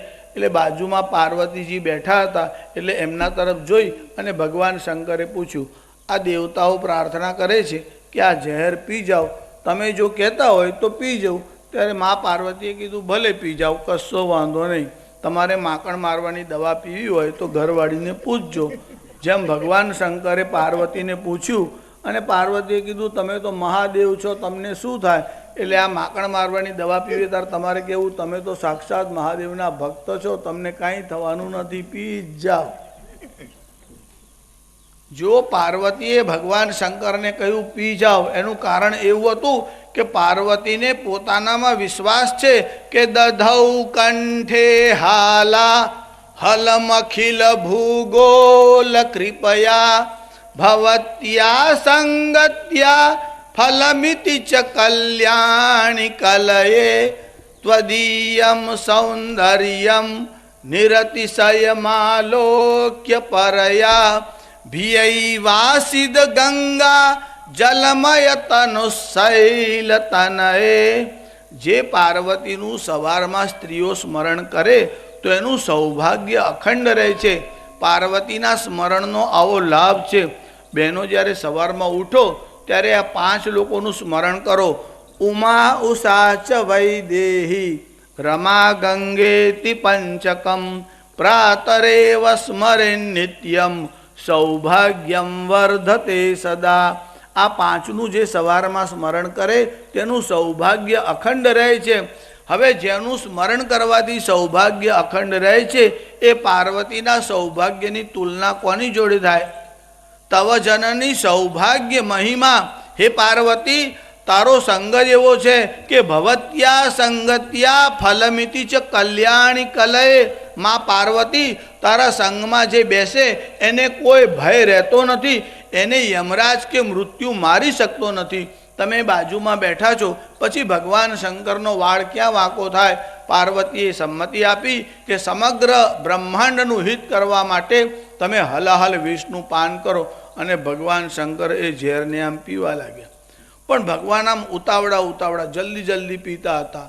હવે બહુ ઉતાવળા પીવો તો શું થાય? કોઈ વાર કપડા ઉપર પડે, કોઈ વાર ભૂમિ ઉપર પડે. જ્યારે ભગવાન શંકર આમ ઝેર પીવા લાગ્યા ત્યારે થોડાક ટીપા આમ નીચે પડ્યા. કોઈની આંખમાં ગયા, કોઈની જીભમાં ગયા, કોઈના પેટમાં ગયા.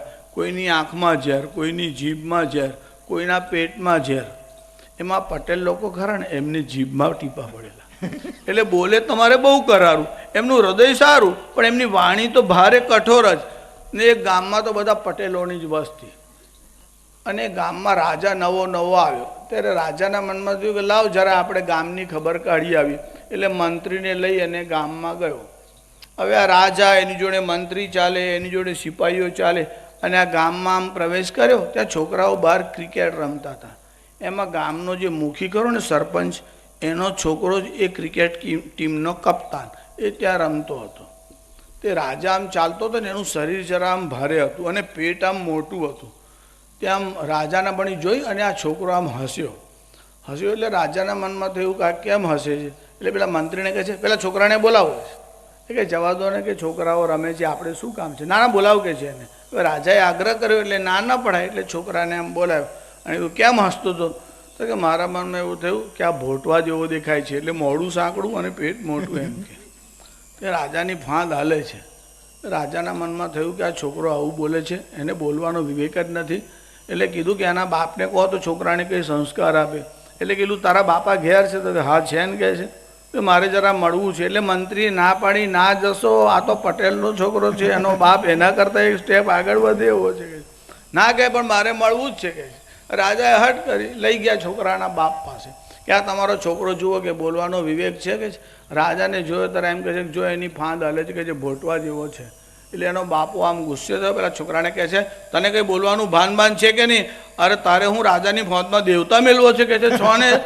હવે પેલાએ તો ખાલી હાલથી કીધું, પેલાએ તો ભાઈ દેવતા મુકાઈ દીધું. એમ કે તારે હું એની ફોજને દેવતા મેળવો છે? કે છે. ત્યારે રાજાને થયું કે એનો બાપ એના કરતાં વધી એવો છે. એટલે છોકરાને પૂછ્યું તારા દાદા છે? તો કે આ ખેતરે ગયા છે, આવતા જ હશે. કે છે. પેલો મંત્રી ઉતાવળ કરે, ચાલો અહીંથી ચાલો, ન ઊભા રહેશો. રાજાને થયું કે ના એના દાદાને જરા ફરિયાદ કરીને જઈએ. એટલામાં દાદાની ઉંમર તો 80 વર્ષની થયેલી, પણ ખેતરમાં કામ કરે એટલે શરીર બહુ સારું. આટલી ઉંમરમાં પણ ભારો આમ ઘાસનો મૂકી અને આમ ડાંગ પકડીને આમ આવતા હતા. ને બધાએ કીધું દાદા આયા. એટલે રાજાએ કીધું કે બેસાડો. પછી દાદાને કીધું આ તમારો છોકરો અને આ તમારો પૌત્ર કહે છે. આ તમારો પૌત્ર કહે છે કે જો આ ભોટવા જેવો દેખાય છે. એના બાપને ફરિયાદ કરી એટલે તમારા છોકરાને તો કે તારે હું રાજાની ફોનમાં દેવતા મેળવો છે. એટલે દાદા કહે છે હું તો આ છોકરાઓથી ત્રાસી ગયો. આ ભણતો નથી, આખો દાડો ક્રિકેટ લઈને મંડે છે અને એનો બાપ દુકાને બેસતો નથી ને ચૂંટણીની પંચાયત કરે છે. ઉલટો ચૂંટણીમાં પૈસા ખોવાઈ આવ્યો. અલા તું તારું કામ કર, તું ભણ અને તું વ્યાપાર કર. રાજા ગયો એની માં પૈણાવા, તું તારું કામ કર. હવે એને થયું કે આને ફરિયાદ કરાય છે નહીં, આ તો એક કરતા એક વધે એવા છે. ત્યારે આ ભગવાન શંકર આમ ઝેર પીવા લાગ્યા. કોઈની જીભમાં ગયા, કોઈના આંખમાં ગયા, કોઈની પેટમાં ગયા.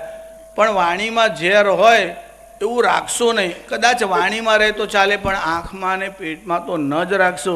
કોઈની આંખમાં ઝેર હોય, કોઈના પેટમાં ઝેર હોય, પણ સમગ્ર બ્રહ્માંડ ઉપર કૃપા કરવા માટે ભગવાન હલાહલ વિષને પી ગયા અને ભગવાન શંકર ઝેર પી ગયા.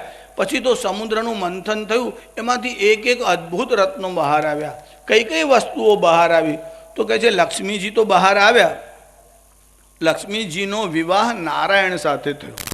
જ્યારે કોઈ કન્યાનો વિવાહ થાય ત્યારે એની સહેલીઓ એટલે બહેનપણી હોય કે એના જે કુટુંબી સગાવાલા હોય, મામા હોય, ફુવા હોય, માસા હોય, કાકા હોય, આમ તો તમે લગ્નમાં જાઓ ને એટલે તમને જોઈને જ ખબર પડી જાય કે આ એમના શું સંબંધી થતા હશે.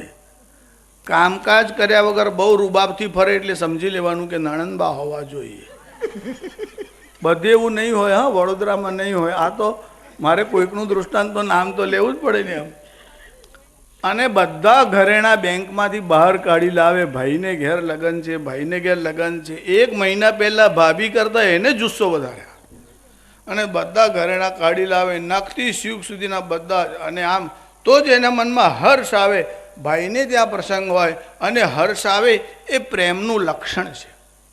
કથામાં તો કોઈ વાર કોઈ વસ્તુ મજાક માટે, આનંદ માટે કહેતા હોઈએ છીએ, પણ હર્ષનો વિષય છે. પહેલાં ભ્રાતૃ પ્રેમ આવો હતો, ભગીની પ્રેમ આવો હતો, ભાઈઓનો પ્રેમ કેવો છે.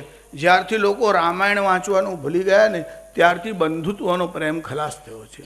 તમે રામાયણમાં જુઓ પિતૃપ્રેમ કેવો દિવ્ય છે કે પિતાના વિયોગમાં અને પુત્રના વિયોગમાં શું થયું? રામનું સ્મરણ કરતાં કરતાં દશરથે પોતાનું શરીર છોડી દીધું. એને કહેવાય છે પુત્ર પ્રેમ. પિતૃ આજ્ઞાનું પાલન કરવા માટે રામજી વનમાં ગયા. એટલું જ નહીં, ભરતજીએ રાજ્ય ગાદીનો ત્યાગ કરી અને 14 વર્ષ સુધી રામજીની રાહ જોઈ અને વ્રત લઈને નંદીગ્રામમાં રામજીની પાદુકા લઈને બેઠા. આવો દિવ્ય ભ્રાતૃ પ્રેમ છે. ભાઈ માટેનો પ્રેમ કેવો છે? રામાયણમાં એક ઘટના આવે છે કે જ્યારે જનક રાજાને ત્યાં રામજી ગયા અને ધનુષ્ય તોડવાના માટે દુનિયાભરના રાજાઓ ત્યાં ભેગા થયા. અરે તોડવાની વાત તો જવા દો, કોઈથી ધનુષ્ય ઊંચકાયું નહીં, હાલ્યું નહીં. અને જ્યારે વિશ્વામિત્રે આમ સંકેત કર્યો અને જ્યાં રામજીને ઊભા થવાનો આદેશ કર્યો અને ગુરુની આજ્ઞા થતાં જ રામજી ઊભા થયા, ધનુષ્યની પાસે ગયા. ક્ષણ માત્રમાં ધનુષ્યને આમ પકડ્યું અને રામજીએ જ્યાં ધનુષ્યનો ભંગ કર્યો, આખી સભા બધી જ આશ્ચર્યમાં ગરકાવ થઈ ગઈ. અને સભામાં લક્ષ્મણજી આમ ઊભા થઈ ગયા અને લક્ષ્મણજી આખી સભા તરફ આમ જોવા લાગ્યા. એટલા બધા ગર્વથી લક્ષ્મણજી આમ ઊભા થયા અને બધાને કહેવા લાગ્યા, અમારા મોટા ભાઈ છે, અમારા મોટા ભાઈ છે. લક્ષ્મણને એટલો બધો હર્ષ થયો. ધનુષ્ય ભાઈએ તોડ્યું છે, પણ રામજી કરતાં વધારે હર્ષ લક્ષ્મણને થયો છે. આ છે ભ્રાતૃપ્રેમ. પરાક્રમ કોઈ કરે છે અને હર્ષ કોઈને થાય છે. હવે તો બીજાનો ઉત્કર્ષ જોવાતો નથી. ભાઈ તમારું મોડું કેમ બગડેલું છે? કે મારા શાળાની લોટરી લાગી. અલા, તારા શાળાની લોટરી લાગી તો તું રાજી થા, પણ એનું મોડું એટલે બગડ્યું છે કે પેલો ખુશી ના થઈ જાય, પેલાને આનંદ ન થાય, બીજાનું સુખ જોઈ શકતા નથી. એનું નામ કલિયુગ છે. કલિયુગનો અર્થ ભલે એનો સમય તો તમને બતાવ્યો છે કે કલિયુગનો સમય કેટલો છે, પણ કલિયુગ અને સતયુગનો ભેદ આ છે, બીજાની ખુશી જોઈને પોતે ખુશ થવું અને આનંદ થવું એ સત્યયુગનું લક્ષણ છે. બીજાના સુખથી દુઃખી થાય એ કલિયુગનું લક્ષણ છે. રામાયણનો ભ્રાતૃપ્રેમ દિવ્ય છે, રામાયણમાં માતૃપ્રેમ દિવ્ય છે, રામાયણમાં પિતૃપ્રેમ દિવ્ય છે. હવે રામાયણની કથા ગઈ ત્યારથી સંસારમાં ક્લેશ વધવા લાગ્યો છે. જો સંસારને સુખી બનાવવા હોય તો રામજીનું સ્મરણ કરો. એટલે ભાગવતજીમાં પણ શ્રી કૃષ્ણનો અવતાર થાય એના પહેલાં રામજીના અવતારની કથા આવે. 9મા સ્કંદમાં સૂર્યવંશની કથા છે અને 10મા સ્કંદમાં શ્રી કૃષ્ણની કથા છે, ચંદ્રવંશની કથા છે. રામની કથા અને રામ જેના જીવનમાં નથી એના જીવનમાં શાંતિ અને સુખ આવી શકતા નથી. ત્યારે 8મ સ્કંદમાં લક્ષ્મીજીનું પ્રાગટ્ય થયું, લક્ષ્મીજીનો વિવાહ થયો. હવે જ્યારે લક્ષ્મીનો નારાયણ સાથે વિવાહ થયો ત્યારે એમની જે સહેલીઓ હતી એટલે સમુદ્રમાંથી જે બીજા રત્નો નીકળ્યા તેમને લક્ષ્મીજીને એક એક વસ્તુ ભેટમાં આપી. કઈ કઈ વસ્તુ લક્ષ્મીજીને ભેટમાં આપી? જ્યારે કન્યા સસરાલમાં જાય ત્યારે એની બહેનપણીઓ હોય કે બહેન હોય એ એને કોઈ ગિફ્ટ આપે તે ઘરવાળા ન લઈ લે. એટલે કન્યાના માતાને પિતા એ વસ્તુ લેતા નથી, કન્યાને જ આપે અને એની જોડે જ વિદાય કરવામાં આવે. લક્ષ્મીજી નીકળ્યા ત્યારે બીજા 13 રત્નો નીકળ્યા, એમને લક્ષ્મીજીને એક એક વસ્તુ ભેટમાં આપી. કઈ કઈ વસ્તુઓ ભેટમાં આપી યહિ લક્ષ્મી ક્ષીરસાગરાત પારિજાત પલ્લવેભ્યો રાગમ. એ સમુદ્ર મંથન કર્યું ત્યારે એમાંથી પારિજાત નામના પુષ્પ નીકળ્યા. આ પારિજાતના જે પુષ્પો હોય ને એની દાંડીને તમે આમ પકડીને આમ ઘસો ને તો તમારો હાથ પણ લાલ લાલ રંગનો થઈ જાય. પારિજાતના પુષ્પ લાલ હોય. એમાંથી જે પારિજાતના પુષ્પો નીકળ્યા એની પાસેથી લક્ષ્મીજીએ લાલાશ લીધી. એટલે તો લક્ષ્મી આવે ને એના ચહેરા ઉપર લાલી આવે છે. શાસ્ત્રીજી કાળીઓ છે તોય ચમક બહુ છે, હોય ને બેંક બેલેન્સ બહુ છે એટલે એની મેળે ચમક આવે. લક્ષ્મીજી આવે એટલે લાલી આવી જ જાય છે. એટલે આ પારિજાતના પુષ્પો પાસેથી લક્ષ્મીએ લાલાશ લીધી. યહિ લક્ષ્મી પારિજાત પલ્લવેભ્યો રાગમ.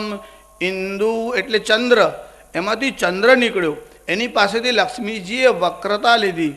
આ બીજોનો જે ચંદ્ર હોય ને ત્યાં વાંકો હોય, એની પાસેથી વક્રતા લીધી. એટલે લક્ષ્મી આવે ને એટલે માણસ જરાક વાંકો થાય. પછી તમે આમ હાથ કરો, હો શેઠ કેમ છો કેમ છો, પણ શેઠ હાથ ઊંચા ના કરે. શેઠ ખાલી આમ ભ્રુકુટી જલાવે.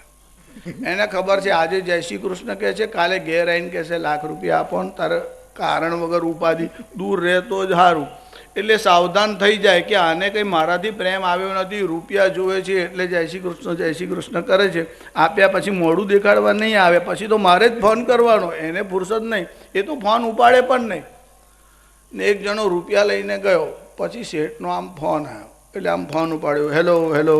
એટલે શેઠ કે ભાઈ તું આપી જા, 25,000 તારો ટાઈમ થઈ ગયો છે, તને 4 હપ્તેથી લાખ રૂપિયા આપ્યા, હવે 25,000 આપી જા. 10 તારીખ ગઈ, આજે 15 તારીખ થઈ. પેલો કે હેલો હેલો. તો બાજુમાં ઉભેલો છે કે આટલું ચોખ્ખું સંભળાય છે, 25,000 રૂપિયા આપ, અને તું હેલો હેલો કર્યા કરે, તને નથી સંભળાતું? કે તને સંભળાતું હોય તો તું આપી આવી, મને નથી સંભળાતું. એટલે પૈસા આપવાનું તો એમને ફોન બોન કશું સંભળાય નહીં. લક્ષ્મી આવે એટલે માણસની પાસે વક્રતા, પછી સીધો વ્યવહાર કરે નહીં, એનો વ્યવહાર બદલી જાય. ઇન્દુ વક્રતામ ઉચ્ચૈ શ્રવસ ચંચલતામ. એમાંથી ઉચ્ચૈ શ્રવા નામનો ઘોડો નીકળ્યો. એની પાસેથી લક્ષ્મીજીએ ચંચલતા લીધી. એટલે લક્ષ્મી આવે પછી માણસ ચંચલ થાય છે. તમે એવું બોલો છો લક્ષ્મી સ્તોય તરંગ ભંગ ચપલા. શાસ્ત્રીજી લક્ષ્મી ચંચળ છે. જો ભાઈ લક્ષ્મી ચંચળ નથી. લક્ષ્મી નારાયણને છોડીને કોઈને ઘેર હજુ સુધી ગયા નથી. તો લોકો એવું કહે છે, સ્તોત્રમાં પણ એવું આવે છે, લક્ષ્મી સ્તોય તરંગ ભંગ ચપલા. બોલવામાં ભલે એવું બોલાય કે લક્ષ્મી ચંચળ છે, એનો અર્થ એવો છે લક્ષ્મી વાન ચંચળ છે. લક્ષ્મી આવ્યા પછી માણસ ચંચલ થાય છે. તો પછી શાસ્ત્રીજી એવું કેમ બોલાય છે કે લક્ષ્મી ચંચળ છે? એ તો આ બહેનોને એવો બોલવાનો સ્વભાવ છે. હવે તો ઘરમાં ઘંટીઓ થઈ, બાકી પહેલાં આમ ડબ્બો લઈને ઘઉં લઈને જતા હોય, બાજરી લઈને જુવાર લઈને ચક્કીમાં પીસાવા માટે જતા હોય. પછી પૂછો બેન ક્યાં જાઓ છો? તો કે લોટ દળાવવા. એટલે લોટને શું દળાવવાનો? દળાવે તાર તો લોટ થાય. પણ બોલે એવું કે લોટ દળાવવા, એનો અર્થ તમારે એવો નહીં સમજવાનો કે લોટ લઈને જાય છે. જાય છે તો ઘઉં લઈને, બાજરી લઈને, ચોખા લઈને. પણ બોલવામાં એવું બોલાય કે લોટ દળાવવા, એવું અર્થ એવો નહીં સમજવાનો કે લોટ લઈને જાય છે. અર્થ એવો સમજવાનો કે અનાજ ધાન્ય લઈને જાય છે. તો બોલવાનો વ્યવહાર એવો હોય. તમે લોકો બસમાં બેસો, ટ્રેનમાં બેસો, ફ્લાઇટમાં બેસો, પછી એવું કે વડોદરા આવ્યું. અરે વડોદરા તો આવતોય નથી ને જતુંય નથી. બસ વડોદરા આવી. પણ બોલવામાં એવું આવે વડોદરા આવ્યું. એટલે જ્યારે કોઈ એવું કહે કે વડોદરા આવ્યું, ત્યારે એનો અર્થ એવો નહીં સમજવાનો કે વડોદરા આવ્યું, પણ બસ વડોદરા આવી. એવું લક્ષ્મી ચંચળ છે એવું બોલવાનું ખરું, પણ સમજવાનું એવું કે લક્ષ્મી વાન ચંચળ છે. લક્ષ્મી આવ્યા પછી વ્યક્તિ ચંચળ થાય છે. લક્ષ્મી ચંચળ થતા નથી. લક્ષ્મી નારાયણને છોડીને કોઈના ઘેરે જતા જ નથી. લક્ષ્મીના 3 જ ઉપયોગ છે, ચોથો ઉપયોગ છે જ નહીં. દાનમ ભોગ નાશસ્ત્રિતયો ગતયો ભવંતિ વિત્તસ્ય. દાન ભોગ અને નાશ 3 જ ઉપયોગ લક્ષ્મીના છે. કાં તો માણસ દાન કરે, કાં તો પોતે ભોગવે, અને કાં તો નાશ થાય. યો ન દદાતી, જે આપતો નથી, ન ભૂંગતે, પોતે ભોગવતો નથી, તસ્ય તૃતીયા ગતિર્ભવતી, એનો ગમે તે રસ્તે નાશ જ થાય છે. હવે નાશ જ થવાનો હોય તો સત્કાર્યમાં શા માટે ન વાપરવી? લક્ષ્મીજીનો સદુપયોગ કરો. લોકો 3 કારણસર ધન સંપત્તિ કમાય છે. કોઈ જમવા માટે કમાય, કોઈ જમાડવા માટે કમાય, અને કોઈ જમા કરવા માટે કમાય. આ 3 જ ઉપયોગ છે, જમવા, જમાડવા અને જમા કરવા. જે જમવા માટે કમાય તે જસ લોકમાં જાય, એટલે હોસ્પિટલ ભેગો થાય. પોતે જ ખા કરે, કોઈને ખવડાવે જ નહીં. ભોગે રોગ ભયમ, એટલે રોગી થાય, એટલે પછી જસ લોકમાં જાય, ડૉક્ટર રૂપિયા લઈ જાય. ત્યારે કોઈ જમવા માટે કમાય એટલે ભોગ માટે કમાય તો એનું પરિણામ ભોગે રોગ ભયમ. કોઈ જમાડવા માટે કમાય એટલે સત્કાર્ય કરે અને બધાને જમાડે. જે જમાડે તે જગદીશને ત્યાં એટલે પરમાત્માને ત્યાં જાય. જે જમવા કમાય તે જસ લોકમાં જાય અને જમા જ કરે. બેંકની ચોપડી જોઈને રાજી થાય, આંકડો વધ્યો, 5 મીંડા થયા, 6 મીંડા થયા. જે જમા કરે તે જમને ત્યાં જાય અને જમવા કમાય તે જસ લોકમાં. હવે આ 3 જમાથી તમારે ક્યાં જવું છે? જસ લોકમાં જવું છે, જમની પાસે જવું છે કે જગદીશને ઘેર જવું છે, એ તમારે નક્કી કરવાનું છે. ત્યારે લક્ષ્મી આવ્યા પછી સત્કાર્યમાં વપરાય તો તમે પુણ્યશાળી જીવ છો. રાત્રે 11 વાગ્યા પછી જે સંપત્તિનો ઉપયોગ થાય એ અલક્ષ્મી છે. જો લક્ષ્મીજીનું વાહન હાથી છે અને અલક્ષ્મીનું વાહન ઘુવડ છે. આ ઘુવડ હોય ને એને દિવસે દેખાય નહીં, રાત્રે જ દેખાય. એટલે 11 વાગ્યા પછી જેને જોશ આવે ને બહાર નીકળે ને સમજવાનું કે આ ખોટી જગ્યાએ જઈ રહ્યો છે. એટલે જે દરોડા પાડવા જાય ને તે રાત્રે 11 થી 2 જ જાય. કોઈ માણસ કે 5 વાગે જાય છે? નથી જતો. એનું કારણ આવા બધા કામ કરવાવાળા, અલક્ષ્મીનો ઉપયોગ કરવાવાળા ઘુવડ જેવા હોય, એમને રાત્રે જોશ આવે, 11 થી 2 જ વધારે જોશ આવે. દુનિયાભરના 2 નંબરના કામ રાત્રે 11 થી વધારે 3 વાગ્યા સુધીમાં થાય. પછી સંભાવના ઓછી, કોઈક વાર દુર્ઘટના બની શકે છે.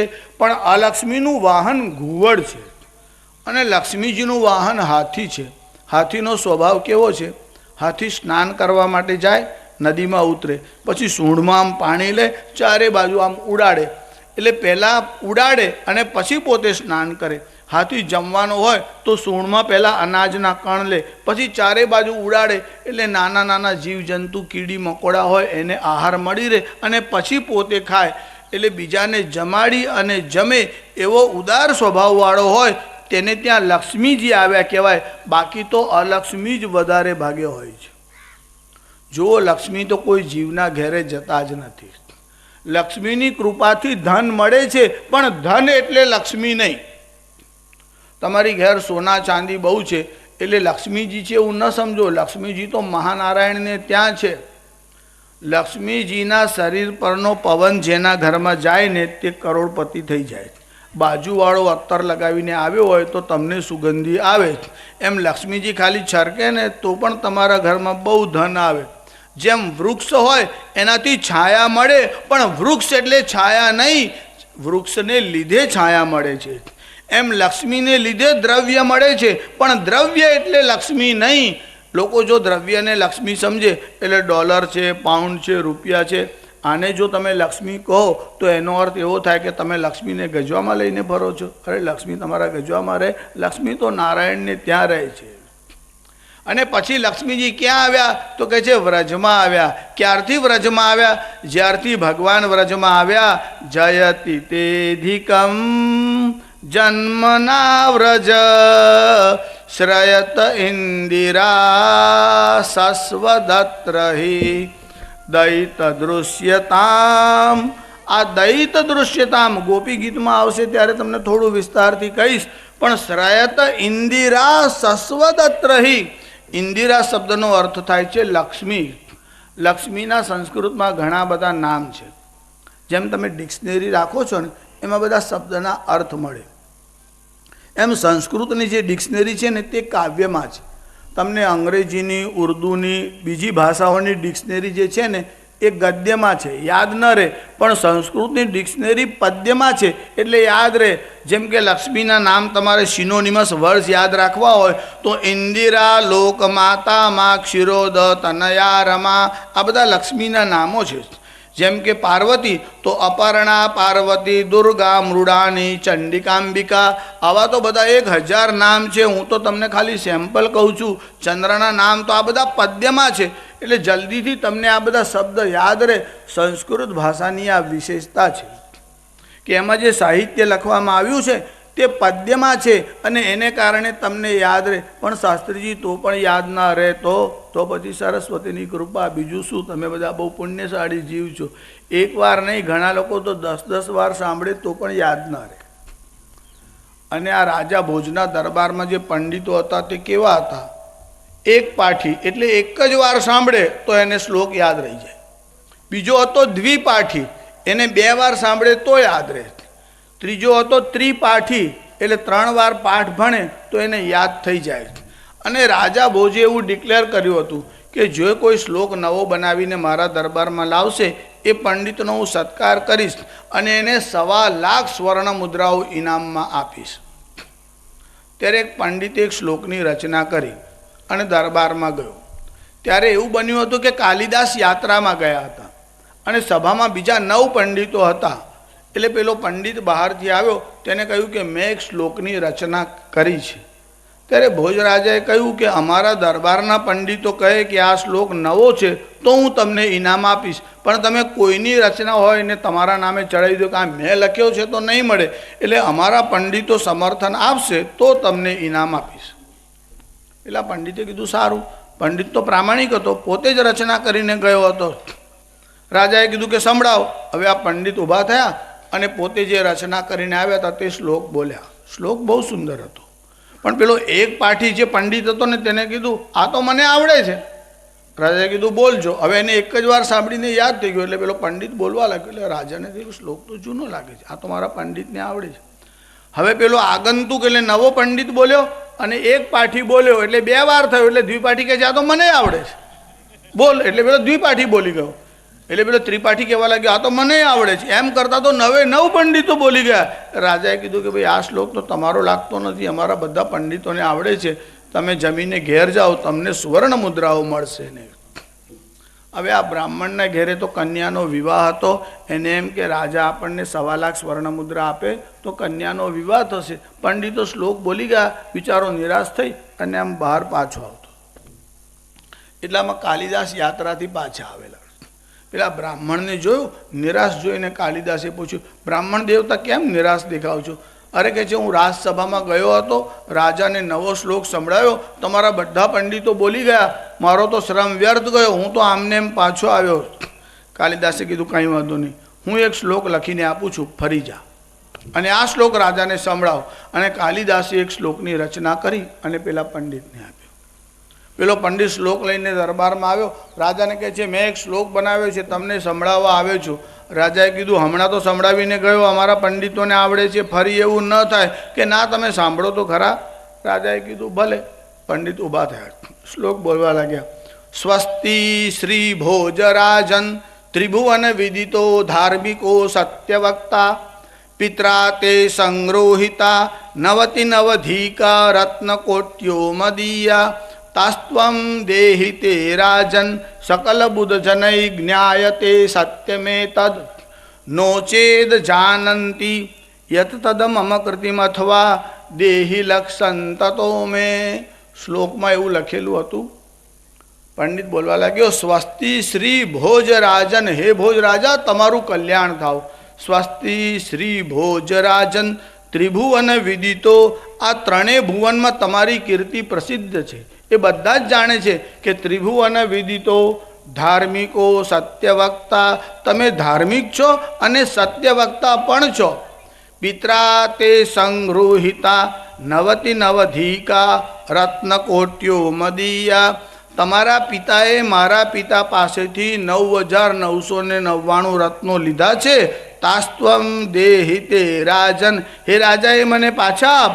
તું કહીશ કે તારો સાક્ષી કોણ? તો સકલ બુદ્ધ જનૈ જ્ઞાયતે સત્યમેતદ. આ શ્લોક 9 પંડિતોને આવડે છે અને એ શ્લોકમાં એવું જ લખ્યું છે કે તારા બાપે મારા બાપ પાસેથી આટલા રત્નો લીધા છે, તે પાછા આપ. નો ચેદ જાનંતી, જો આ પંડિત એવું કહેતા કે અમે જાણતા નથી, યત તદ મમ કૃતિમ અથવા, તો મારો શ્લોક નવો છે એને 1.25 લાખ સોના મોર લાવ. એટલે હા પાડે તો રત્ન લાવ અને ના પાડે તો સોના મોર લાવ, બંને તરફ આપવા જ પડે. એટલે રાજાને ખાતરી થઈ ગઈ કે કાલિદાસ બહારથી આવ્યા હોવા જોઈએ, નહીં તો આવી રચના કોઈથી થઈ ન શકે. આવા વિદ્વાનો હતા, એક વાર સાંભળે તો એમને યાદ રહી જાય. આપણે 50 વાર બોલીએ તો પણ પાછા ચશ્મા ચડાવીને હનુમાન ચાલીસાની લાઈન આગી પાછી થઈ જાય તો પાછું બીજી લાઈન બોલવા લાગે, અને રચના કરે તો પણ નામ બદલીને બીજી રચના કરવા લાગે. આ હનુમાન ચાલીસા લખ્યા ને તો પેલા બિહારવાળાએ લાલુ ચાલીસા લખ્યા, એમાં હનુમાનજીની જગ્યાએ એમનું નામ લખીને લાલુ ચાલીસા શરૂ કરાવી દીધા. એટલે આપણે ત્યાં લોકો ચોરી કરવામાં આટલા બધા કુશળ છે, સાહિત્યની પણ ચોરી કરે, બુદ્ધિનો ઉપયોગ કરવાનો જ નહીં. લક્ષ્મીજી જ્યારે જવા લાગ્યા ત્યારે બધાએ એક એક વસ્તુ ભેટમાં આપી. ઉચ્ચૈ સ્રવશ્ચંચલતામ કાલકૂટાન મોહન શક્તિ મદિરાયા મદમ. જો ભાઈ આ બધા વિષય બહુ વિસ્તારવાળા કહેવાય. ભાગવતજીમાં તો 335 અધ્યાય છે. રોજ એક અધ્યાય બોલું ને તો પણ 335 દિવસ લાગે. હવે મારે તો 7 જ દિવસમાં તમને સાર કહેવાનું, એટલે પાછું થોડીક વાર ચાલુ, પછી એમ થાય કે આટલું કહી દઉં, પછી એમ થાય કે ના, હવે આપણે તો હજુ બધા પ્રસંગો બહુ બાકી છે. આ જ ભાગવતજીના અષ્ટમ સ્કંદમાં ભગવાન વામનનું ચરિત્ર છે. કશ્યપ ઋષિની કથા મેં તમને કહી હતી કે કશ્યપ ઋષિના 2 પત્ની હતા, દિતિ અને અદિતિ. એમાં દિતિથી દૈત્ય એટલે હિરણ્યાક્ષ અને હિરણ્યકશ્યપ થયા, અને અદિતિ નામના જે પત્ની હતા એમને કશ્યપ ઋષિ પાસે આવીને પ્રાર્થના કરી કે મને ઉત્તમ સંતાન થાય એવું કોઈ વ્રત બતાવો. એટલે કશ્યપ ઋષિએ પયોવ્રત કહ્યું. આ પયોવ્રતનો વિધિ જે કરે તો એને સંતાનની પ્રાપ્તિ થાય, ઉત્તમ સંતાનની પ્રાપ્તિ થાય. ભાગવતજીના અષ્ટમ સ્કંદમાં આ બધું વિસ્તારથી આવે છે. એમાં ભૂંડ જ્યાં બેસતા હોય ત્યાંની માટી લાવી અને આગલા દિવસથી સ્નાન કરવાનું, અને ફાગણ મહિનાના શુક્લ પક્ષના પ્રતિપદા એટલે પડવાથી 12 દિવસ સુધી તમારે આ વ્રત કરવાનું. અને પય એટલે દૂધના આહાર ઉપર કેવળ રહેવાનું, એને કહેવાય છે પયોવ્રત. આ કશ્યપ ઋષિએ પયોવ્રતનો જે વિધિ છે એ અદિતિને સમજાવ્યો, એમને પયોવ્રત કર્યું. એનું પરિણામ એવું થયું કે અનંત કોટી બ્રહ્માંડ નાયક નારાયણ જે છે તે અદિતિના ઉદરમાં આવ્યા. એટલે શ્રવણ નક્ષત્ર હતું, ભાદ્રપદ માસ હતો, શુક્લ પક્ષ હતો, અને 12 તિથિ હતી. ત્યારે ભગવાન નારાયણ અદિતિને ત્યાં પ્રગટ થયા.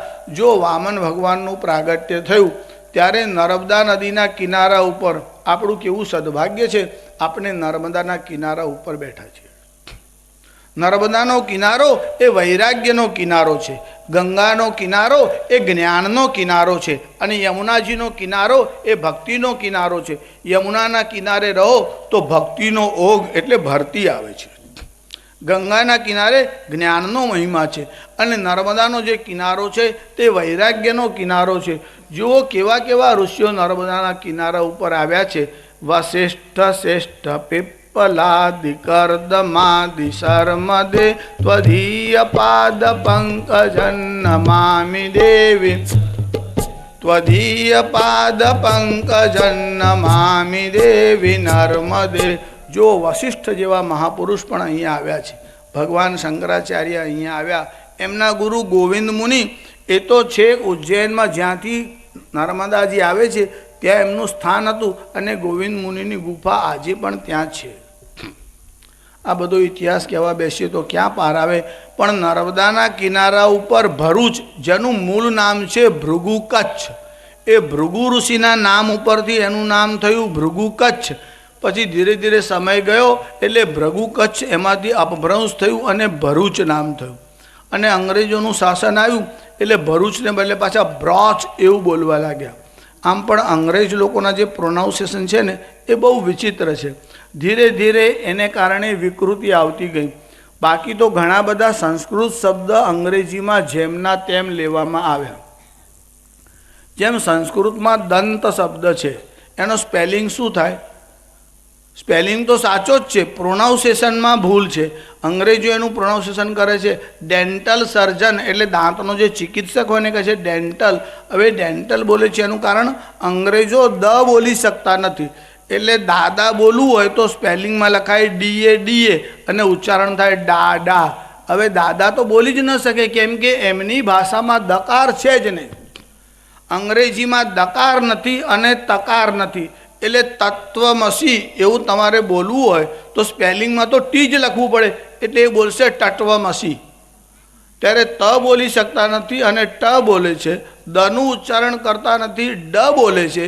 એવી રીતે ચાઇનીઝ લોકો ઢકારનું ઉચ્ચારણ કરી શકતા નથી. કોઈ વાર તમારા નગરમાં નેપાળી કે ચાઇનાવાળા લોકો આવતા હોય અને ગરમ વસ્તુઓ વેચવા આવે છે ને, સ્વેટર છે, શાલ છે, મફલર છે, તો ઢ બોલવું હોય તો ન બોલી શકે, અલાઈ રૂપિયા લગેગા, 2.5 રૂપિયા બોલવું હોય તો ઢ ન બોલી શકે. રિક્ષાવાળો જોડે વાત કરે તો અલાઈ રૂપિયા લગેગા એવું બોલે. ચાઇનીઝ લોકો ઢ બોલી શકતા નથી, અંગ્રેજો દ બોલી શકતા નથી, ત બોલી શકતા નથી. એવા દુનિયાભરની ભાષાઓમાં એટલી બધી કમજોરી છે કે બધા જ પ્રકારના વર્ણ, સ્વર અને વ્યંજન એનું ઉચ્ચારણ તે લોકો કરી શકતા નથી. કેવળ સંસ્કૃતમાં જ આ બધા ઉચ્ચારણ થઈ શકે છે. અને એમાં પણ જે શિવસૂત્ર ભણ્યો હોય, વ્યાકરણ શાસ્ત્ર ભણ્યો હોય, તે જ સુંદર અને શુદ્ધ રીતે ઉચ્ચારણ કરી શકે છે. હવે તો શિવસૂત્ર ખબર જ નથી. અમારે ત્યાં વડોદરામાં સંસ્કૃત મહાવિદ્યાલય છે, એમાં વ્યાકરણનો વિભાગ છે. ભણનાર વિદ્યાર્થી કેટલા? 4 કે 5 વિદ્યાર્થી તો માંડ ભણતા હોય. આટલા મોટા શહેરમાં વ્યાકરણ ભણનારાઓની સંખ્યા, વેદ ભણવાવાળાઓની સંખ્યા બહુ જ ઓછી છે. ધીરે ધીરે આપણે આ સાહિત્યથી દૂર થતા ગયા છીએ. અજ્ઞાની લોકોના હાથમાં સાહિત્ય ગયું એટલે વાંદરાના હાથમાં રત્ન જાય એવી આપણી સંસ્કૃતિની સ્થિતિ થઈ. અદિતિને ત્યાં ભગવાનનું પ્રાગટ્ય થયું. ભાદરવા માસના શુક્લ પક્ષની 12ના દિવસે ભગવાન આવ્યા. કેવી રીતે આવ્યા?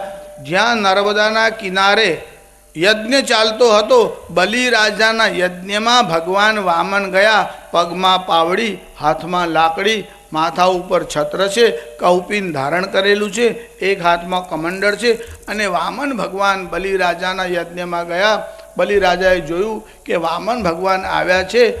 આ રાજા બલિરાજા પોતાના આસન ઉપરથી ઊભા થયા, સામે ચાલી અને વામન ભગવાનની પાસે જઈ દંડવત પ્રણામ કર્યા. અને આ બલિરાજા વામન ભગવાનને કહેવા લાગ્યા. શું કહેવા લાગ્યા? અદ્યના પિતરસ્તૃપ્તા અદ્ય મે પાવિતમ કુલમ. ઓહો, આજે મારા પિતૃઓ પ્રસન્ન થયા. યદ ભવાન આગતો સ્વયં, આપ સ્વયં મારા યજ્ઞમાં આવ્યા. જો શ્રાદ્ધ કરવાથી પિતૃઓ તૃપ્ત થાય, પણ કોઈ બ્રહ્મચારી, કોઈ સંત પુરુષ, કોઈ મહાપુરુષ તમારા ઘરમાં આવે તો તમારા પિતૃઓ પ્રસન્ન થાય છે.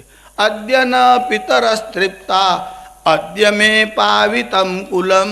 આજે મારું કુલ પવિત્ર થયું. યદ ભવાન આગતો સ્વયં, આપ મારા યજ્ઞમાં આવ્યા છો. જો બલિરાજાના યજ્ઞમાં, બલિરાજા અશ્વમેધ યજ્ઞ કરતા હતા. હવે અશ્વમેધ યજ્ઞનું પ્રકરણ બહુ મોટું કહેવાય. અમે લોકોએ તો એના ઉપર એક પુસ્તિકાનું પણ પ્રકાશન કર્યું હતું. જ્યારે અશ્વમેધ યજ્ઞ ઠેર ઠેર આ લોકો કરવા લાગ્યા. વસ્તુતઃ એ અશ્વમેધ યજ્ઞ હતા જ નહીં. હવે હમણાં એ વિષયમાં ન પડું, પણ બલિરાજા અશ્વમેધ યજ્ઞ કરતા હતા અને વામન ભગવાન ત્યાં આવ્યા. પછી બલિરાજા ઊભા થયા અને કહ્યું કે મારા યજ્ઞમાં તમારા જેવો પવિત્ર બ્રાહ્મણ આવ્યો, મને બહુ પ્રસન્નતા થઈ. આપની જે ઈચ્છા હોય તે આપ માગો. જો બીજા કોઈનું પ્રાગટ્ય થાય પછી ધીરે ધીરે મોટા થાય. વામન ભગવાનનું પ્રાગટ્ય થયું. પ્રગટ થતાંમાં જ બટુક બ્રહ્મચારી જેવા એકદમ મોટા થયા અને વામન ભગવાનનું પ્રાગટ્ય થયું. શ્રી વામન ભગવાન કી. એ વામન ભગવાન બલિરાજાના યજ્ઞમાં ગયા. બલિરાજાને કહ્યું કે તમારે કંઈ આપવાની ઈચ્છા હોય તો સંકલ્પ કરો. બલિરાજાએ કહ્યું તમારે જે જોઈતું હોય તે હું આપીશ. આ રાજ્ય તમારું છે, જે તમારી ઈચ્છા હોય તે માગો. ત્યારે વામન ભગવાને કહ્યું વધારે કાંઈ મગાય નહીં. અસંતુષ્ટા દ્વિજા નષ્ટા. જે બ્રાહ્મણ બહુ લોભ કરે તે નષ્ટ થાય છે. હું બ્રાહ્મણ છું, વધારે લોભ સારો નહીં. મારે તો 3 ડગલા ભૂમિ જોઈએ છે. બલિરાજાએ કીધું 3 ગામ લઈ લે, 3 વીઘા જમીન લઈ લે. કે ના ના ના ના, એટલો બધો લોભ કરવાની જરૂર નથી. મારે તો ત્રિપાદ 3 પગલાં જ ભૂમિ જોઈએ છે. બલિરાજાએ કીધું ભલે લો. ત્યારે વામન ભગવાન કહે છે આમ નહીં, આપવાનું હોય તો સંકલ્પ કરીને આપો. એટલે બલિરાજા સંકલ્પ કરવા તૈયાર થયા. એટલે ઝારીજીમાંથી આમ જળ લેવા ગયા. આ બલિરાજાના ગુરુ શુક્રાચાર્ય છે. શુક્રાચાર્ય ઓળખી ગયા કે વામન ભગવાન આવ્યા છે. જો આ સંકલ્પ કરશે તો ફસાઈ જશે અને મારા યજમાનનું કલ્યાણ નહીં થાય. એટલે સાવધાન કરીને બલિરાજાને કીધું કે સંકલ્પ જવા દો, આ દેખાય છે વામન, આમાં પડશો નહીં. ત્યારે બલિરાજાએ કીધું મેં એકવાર મનમાં સંકલ્પ કર્યો કે મારે આપવું છે, હવે હું ના પાડું તો અસત્યનો દોષ લાગે. એકવાર મનમાં સંકલ્પ કરીએ પછી સત્યનું અને સંકલ્પનું પાલન કરવું જોઈએ. ત્યારે બલિરાજાને શુક્રાચાર્ય એક નીતિ શીખવાડે છે. શુક્રાચાર્ય નીતિશાસ્ત્રના બહુ મોટા જ્ઞાતા છે. આ શુક્રાચાર્યનો શુક્ર નીતિ નામનો એક ગ્રંથ છે, જેમાં એથિક્સ એટલે નીતિના વિષયમાં અને ટેક્સ એટલે અત્યારે તમે જેને આ ચુંગી નાકા કહો છો ને, એમાં કઈ વસ્તુ પર કેટલો ટેક્સ લેવો એવો જે વિષય છે એ શુક્રાચાર્યે બહુ સારી રીતે લખ્યું છે. નીતિના વિષયમાં, ટેક્સના વિષયમાં, પશુ પક્ષીઓની ગર્ભાવસ્થાનો સમય કેવો હોય છે તે અને આયુષ્ય કેવું હોય છે, ઘણા બધા વિષય શુક્રાચાર્યે લખ્યા છે. આ શુક્રાચાર્ય બલિરાજાને સાવધાન કરવા લાગ્યા કે અસત્યનો દોષ લાગશે એ તારી વાત સાચી છે, પણ આટલી ઠેકાણે અસત્ય બોલવાથી દોષ લાગતો નથી, એટલે તું બોલીશ તો વાંધો નથી. જ્યારે પ્રાણ ઉપર સંકટ આવ્યું હોય ત્યારે અસત્ય બોલવાનો દોષ નથી. જો આટલી ઠેકાણે તમે અસત્ય બોલો તો દોષ નહીં લાગે. ક્યાં ક્યાં આ શુક્રાચાર્ય શીખવાડેલું સૂત્ર છે. સ્ત્રીસુ નર્મ વિવાહે ચ વૃત્યર્થે પ્રાણ સંકટે ગો બ્રાહ્મણ હિંસાયામ નાનૃતમ સ્યાજ્જુગુપ્સિતમ. આટલી ઠેકાણે અનૃત જૂઠ બોલવાથી દોષ લાગતો નથી. એમાં પહેલી વાત લખી છે સ્ત્રી શું, પત્ની પાસે અસત્ય બોલો તો દોષ લાગતો નથી. શાસ્ત્રીજી તમે આ કામ બહુ સારામાં સારું કર્યું. આમ તો અમે આટલા વખતથી બોલતા જ હતા, પણ ખબર નહીં કે શાસ્ત્રમાં છૂટ આપી છે. હવે તો અમે ભાગવતજીનો શ્લોક કાઢીને બતાવીશું કે જુઓ ભાગવતજીમાં આવું લખ્યું છે કે પત્ની પાસે જૂઠ બોલવાનું. એટલે અમે બોલતા હતા, પણ હવે તો લાયસન્સ આવી ગયું. હવે તો અમારો રૂબાબ વધી જવાનો, કારણ કે શાસ્ત્રનું પ્રમાણ મળ્યું. ભાઈ આવું શા માટે લખ્યું હશે કે સ્ત્રી પાસે જૂઠ બોલવામાં દોષ નથી? એનો અર્થ તમે એવું ના સમજો કે હળહળતું જૂઠ બોલવાનું, સફેદ જૂઠ બોલવાનું, એવું નહીં. જૂઠ એટલા માટે બોલવાનું છૂટ આપી છે કે સમજો કે તમે કોઈ બિઝનેસ કરો છો, એ બિઝનેસમાં 25 લાખ રૂપિયાનું નુકસાન થયું. હવે ઘરવાળીને બીપી હોય, ડાયાબિટીસ હોય, અને તમે ઘેર આવીને કહો 25 લાખનું નુકસાન થયું, હે અને કંઈ એટેક આવી જાય તો કંઈ થઈ જાય. એટલે 25 લાખનું નુકસાન થયું હોય તો તમારે ધીમે રહીને કહેવાનું કંઈ ખાસ નથી થયું, 2-5 લાખ રૂપિયાનું નુકસાન છે. આવું જૂઠ બોલવાનું. આ તો જૂઠ એટલે એવું સમજે કે હળહળતું જૂઠ બોલવાની છૂટ શાસ્ત્રીજીએ લાયસન્સ આપી દીધું સ્ત્રીઓ પાસે જૂઠ બોલવાનું. અને કેટલાક લોકો તો કથામાં આવે ને પછી તરત પાલન કરવા જ લાગે. ને એક ભાઈ તો કથામાં સાંભળી ગયા કે સ્ત્રી પાસે જૂઠ બોલવામાં વાંધો નહીં, આમાંય જૂઠ તો બોલતો જ. તો પછી શાસ્ત્રીજીએ સમર્થન આપ્યું. અને કથામાંથી જેવો ઘેર ગયો એના મિત્ર આવેલા, તે પિક્ચર નવું લાગેલું એટલે ટિકિટ લઈને આવેલા. એટલે રાત્રે 9 થી 12 કોઈને કીધા વગર પિક્ચર જોવા જતો રહ્યો. રોજ તો ઓફિસથી 7 વાગે ઘેર આવે, 7:30 થયા, 8 થયા, પેલા બેન અંદર આંટે ફેરા કરે, હમણાં આવશે હમણાં આવશે. પણ આ તો થિયેટરમાં બેઠેલો 12 વાગ્યા પહેલાં છોડતા નથી, આવે કઈથી? 11:15 થયા એટલે થોડું આમ ગભરામણ વધવા લાગી કે આ ઘેર જઈશ એટલે કકડાટ કરશે અને કહેશે ક્યાં ગયા હતા ક્યાં ગયા હતા. પણ શાસ્ત્રીજીએ કહ્યું છે સ્ત્રી શું, જૂઠ બોલવામાં વાંધો નહીં, આપણે એકાદ જૂઠ બોલી નાખશું. અને જેવો આમ 12 વાગ્યાનો સમય થયો અને પિક્ચર છૂટે એટલે દોડતો સૌથી પહેલાં આગળ આવીને બાઇક લઈને સીધો જ ઘેરે. અને અમને પણ ખખડાટતા એટલે ખબર પડી જાય કે એ આવ્યા છે, તરત જ ખબર પડી જાય. અને જાણીને દરવાજાની પાછળ આમ ઊભા રહ્યા. પેલા આમ દરવાજો ખખડાયો એટલે આ બેને આમ દરવાજો ખોલ્યો અને ઉમરા ઉપર આવી અને આમ બંને હાથ આમ કમર ઉપર રાખીને ઊભા રહ્યા કે પેલો બાજુમાંથી જાય જ નહીં. અને આમ પણ એમના પર લક્ષ્મીજીની બહુ કૃપા, એટલે શરીર જરા પુષ્ટ. અને એમાંય આમ ઉમરા ઉપર ઊભા હોય તો બાજુમાંથી છોકરો ના છરકે, એનો બાપ કઈથી છરકે? એવો આમ હાથ કરીને આમ ઊભા રહેલા. પેલાને એમ કે આ ખસે તો અંદર જવું, ખસે તો અંદર જવું, પણ આ ખસે જ નહીં ને. તરત જ પૂછ્યું, ઇન્ક્વાયરી શરૂ? હા, પોલીસ સ્ટેશનની ઇન્ક્વાયરી સારી, પણ આ ખોટી. એટલે આને તો તરત જ પૂછવા માંડ્યું, ક્યાં ટળ્યા હતા? આ તો બહુ સ્નેહ હોય તો જ આવી ભાષા બોલાય, હા, નહીં તો આવી ભાષા બોલાય નહીં. એટલે પેલા એ મનમાં વિચાર કર્યો કે સાચું તો કહેવાય નહીં, આ કકડાટ શરૂ થશે. શાસ્ત્રીજીએ છૂટ આપી છે, કહી નાખો ને. એટલે મારા મિત્રને ત્યાં સત્યનારાયણની કથા હતી, ત્યાં ગયો હતો એટલે મને વાર થઈ. એમ તો આ બેન લોજિક ભણેલા અને લો કરે એટલે આટલાથી થોડું ચાલે. સત્યનારાયણની કથામાં ગયા હતા તો પ્રસાદ લાયા હશો ને, કહે છે. આ થિયેટરવાળા છે ને 5-5 રૂપિયા ટિકિટમાં વધારે રાખતા હોય તો વાંધો નહીં, પણ જોડે એક પડ્યો આપતા હોય ને પ્રસાદનો, તો આવીને ઘેર કહેવા તો ચાલે કે લો આ પ્રસાદ. હવે ત્યાં તો પ્રસાદ મળે ને એટલે આ પણ પાછો બહુ કુશળ કે પ્રસાદનો પડીઓ લઈને ઘેર તારા માટે જ આવતો હતો અને રસ્તામાં એક ભિખારી મળ્યો, સાહેબ 3 દિવસથી ભૂખ્યો છું, મને એટલી દયા આવી કે આખો ને આખો પડીઓ પેલા ભિખારીને પધરાવી દીધો. એમ તો આ બહેન પણ થોડા શાંત થાય એવા. કોણે ઘેર કથા હતી? આ તો બધી ઇન્ક્વાયરી શરૂ થઈ ગઈ. આના મનમાં થયું કે જો આ મિત્રનું નામ હમણાં આપીશ તો આ હમણાં ને હમણાં એને ઘેર ચકાસણી કરીને પૂછશે કે તમારી ઘેર કથા હતી. એટલે કે છે કે મારા મિત્રને ત્યાં હતી. કે કયા મિત્રને ત્યાં હતા? તો કે મથુરભાઈને ત્યાં હતી. કયા મહારાજ કથા કરવા આવ્યા હતા? ઓહો હો, હવે આટલી બધી પૂછપરછ તો કોર્ટોમાં થતી નથી, એટલી તો એ ઘરમાં થવા લાગી. કયા મહારાજ કથા કરવા આવ્યા હતા? એને થયું કે જો પોળવાળા મહારાજનું નામ લીધું તો હમણાં જઈને ઉઠાડીને લાવશે અને ખાતરી કરાવશે કે ગયા હતા કથા કરવા. એટલે એને કીધું કોઈ નવા જ મહારાજ હતા, મેં પણ પહેલી જ વાર જોયા, બહુ સરસ કથા કરતા હતા.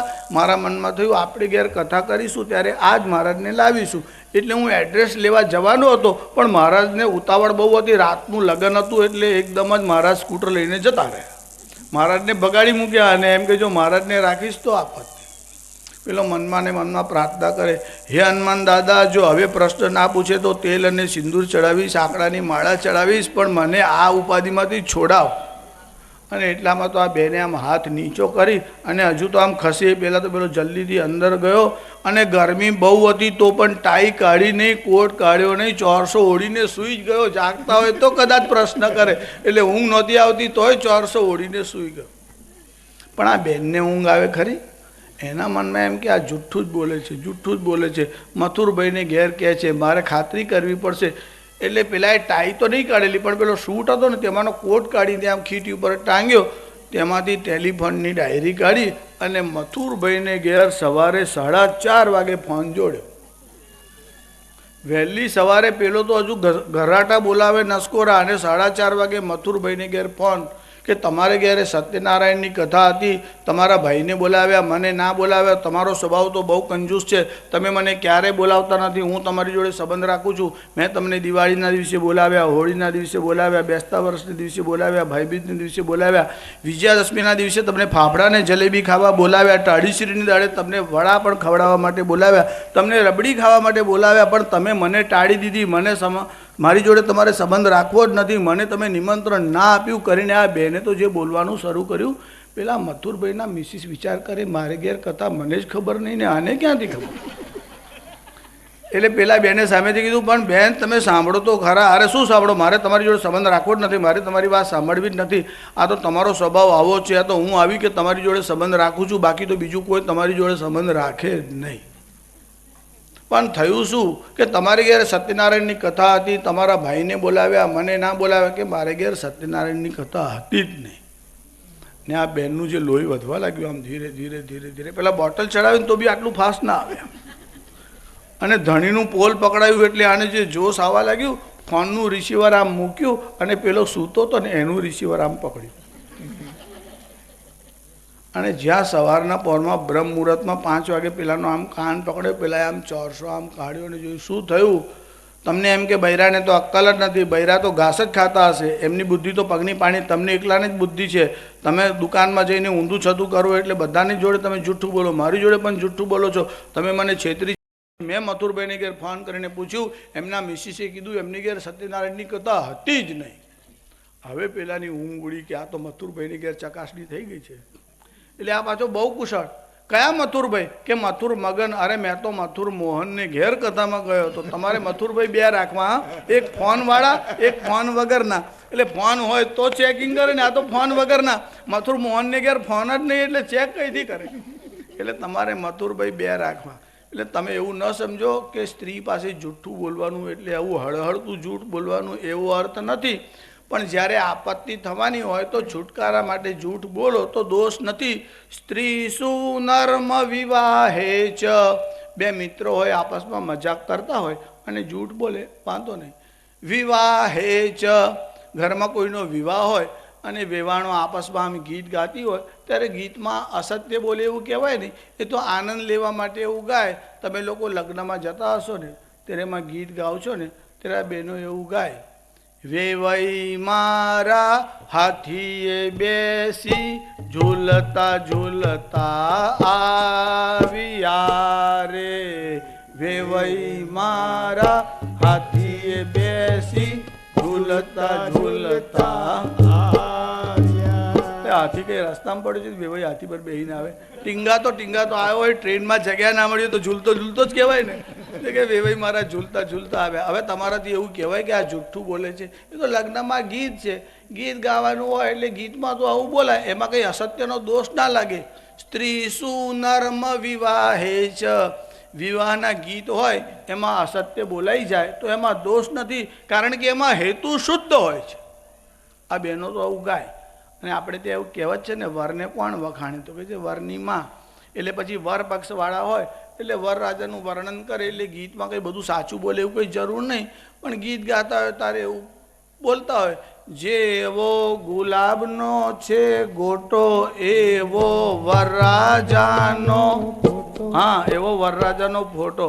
ને જો ફોટો જોયો હોય તો છોકરાઓ ચીસ પાડીને નાસી જાય, ચંબલમાંથી આવ્યો હોય એવો દેખાય, બીક લાગે એવો ફોટો હોય તોય પાછા કે જેવો ગુલાબનો છે ગોટો એવો વરરાજાનો ફોટો. પાછા કે જેવા વીટીમાંના હીરા એવા નિલેશભાઈના વીરા.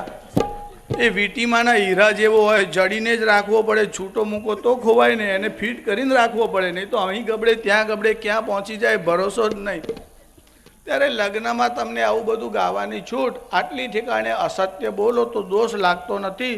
સ્ત્રી સુનર્મ વિવાહે ચ વૃત્યર્થે પ્રાણ સંકટે, પ્રાણ સંકટમાં આવ્યા હોય ત્યારે આટલી ઠેકાણે અસત્યનો દોષ લાગતો નથી. ત્યારે બલિરાજાને શુક્રાચાર્યએ સમજાવ્યા, પણ શુક્રાચાર્યએ કહ્યું કે અસત્યનો મને ડર લાગે છે, એવો મને કોઈ વસ્તુનો ડર લાગતો નથી. અને છેવટે સંકલ્પ કર્યો, અને 3 ડગલા ભૂમિમાં તો ભૂખંદિશો, 2 જ પાદમાં ભગવાને વિરાટ રૂપ ધારણ કર્યું. ભૂ એટલે પૃથ્વી, ખમ એટલે આકાશ, અને દિશા 2 ડગલામાં તો આખી દિશાઓ આકાશ અને પૃથ્વી ભગવાને લઈ લીધી. હવે 3જું ચરણ ક્યાં મૂકું? ત્યારે બલિરાજાએ કહ્યું મારું મસ્તિષ્ક એ પણ પૃથ્વી તત્વ છે, આપનું ચરણ અહીં પધરાવો. અને ભગવાન વામને બલિરાજાના મસ્તિષ્ક પર પોતાનું ચરણ પધરાવ્યું અને બલિરાજાને પાતાલમાં મોકલ્યો. પાતાલનું રાજ્ય બલિરાજાને આપ્યું. ભગવાન વામનનું પ્રાગટ્ય થયું. શ્રી ભાગવત ભગવાન કી, વામન ભગવાન કી, શ્રી સુખદેવજી મહારાજ કી. નમઃ પાર્વતી પતये, હર હર મહાદેવ.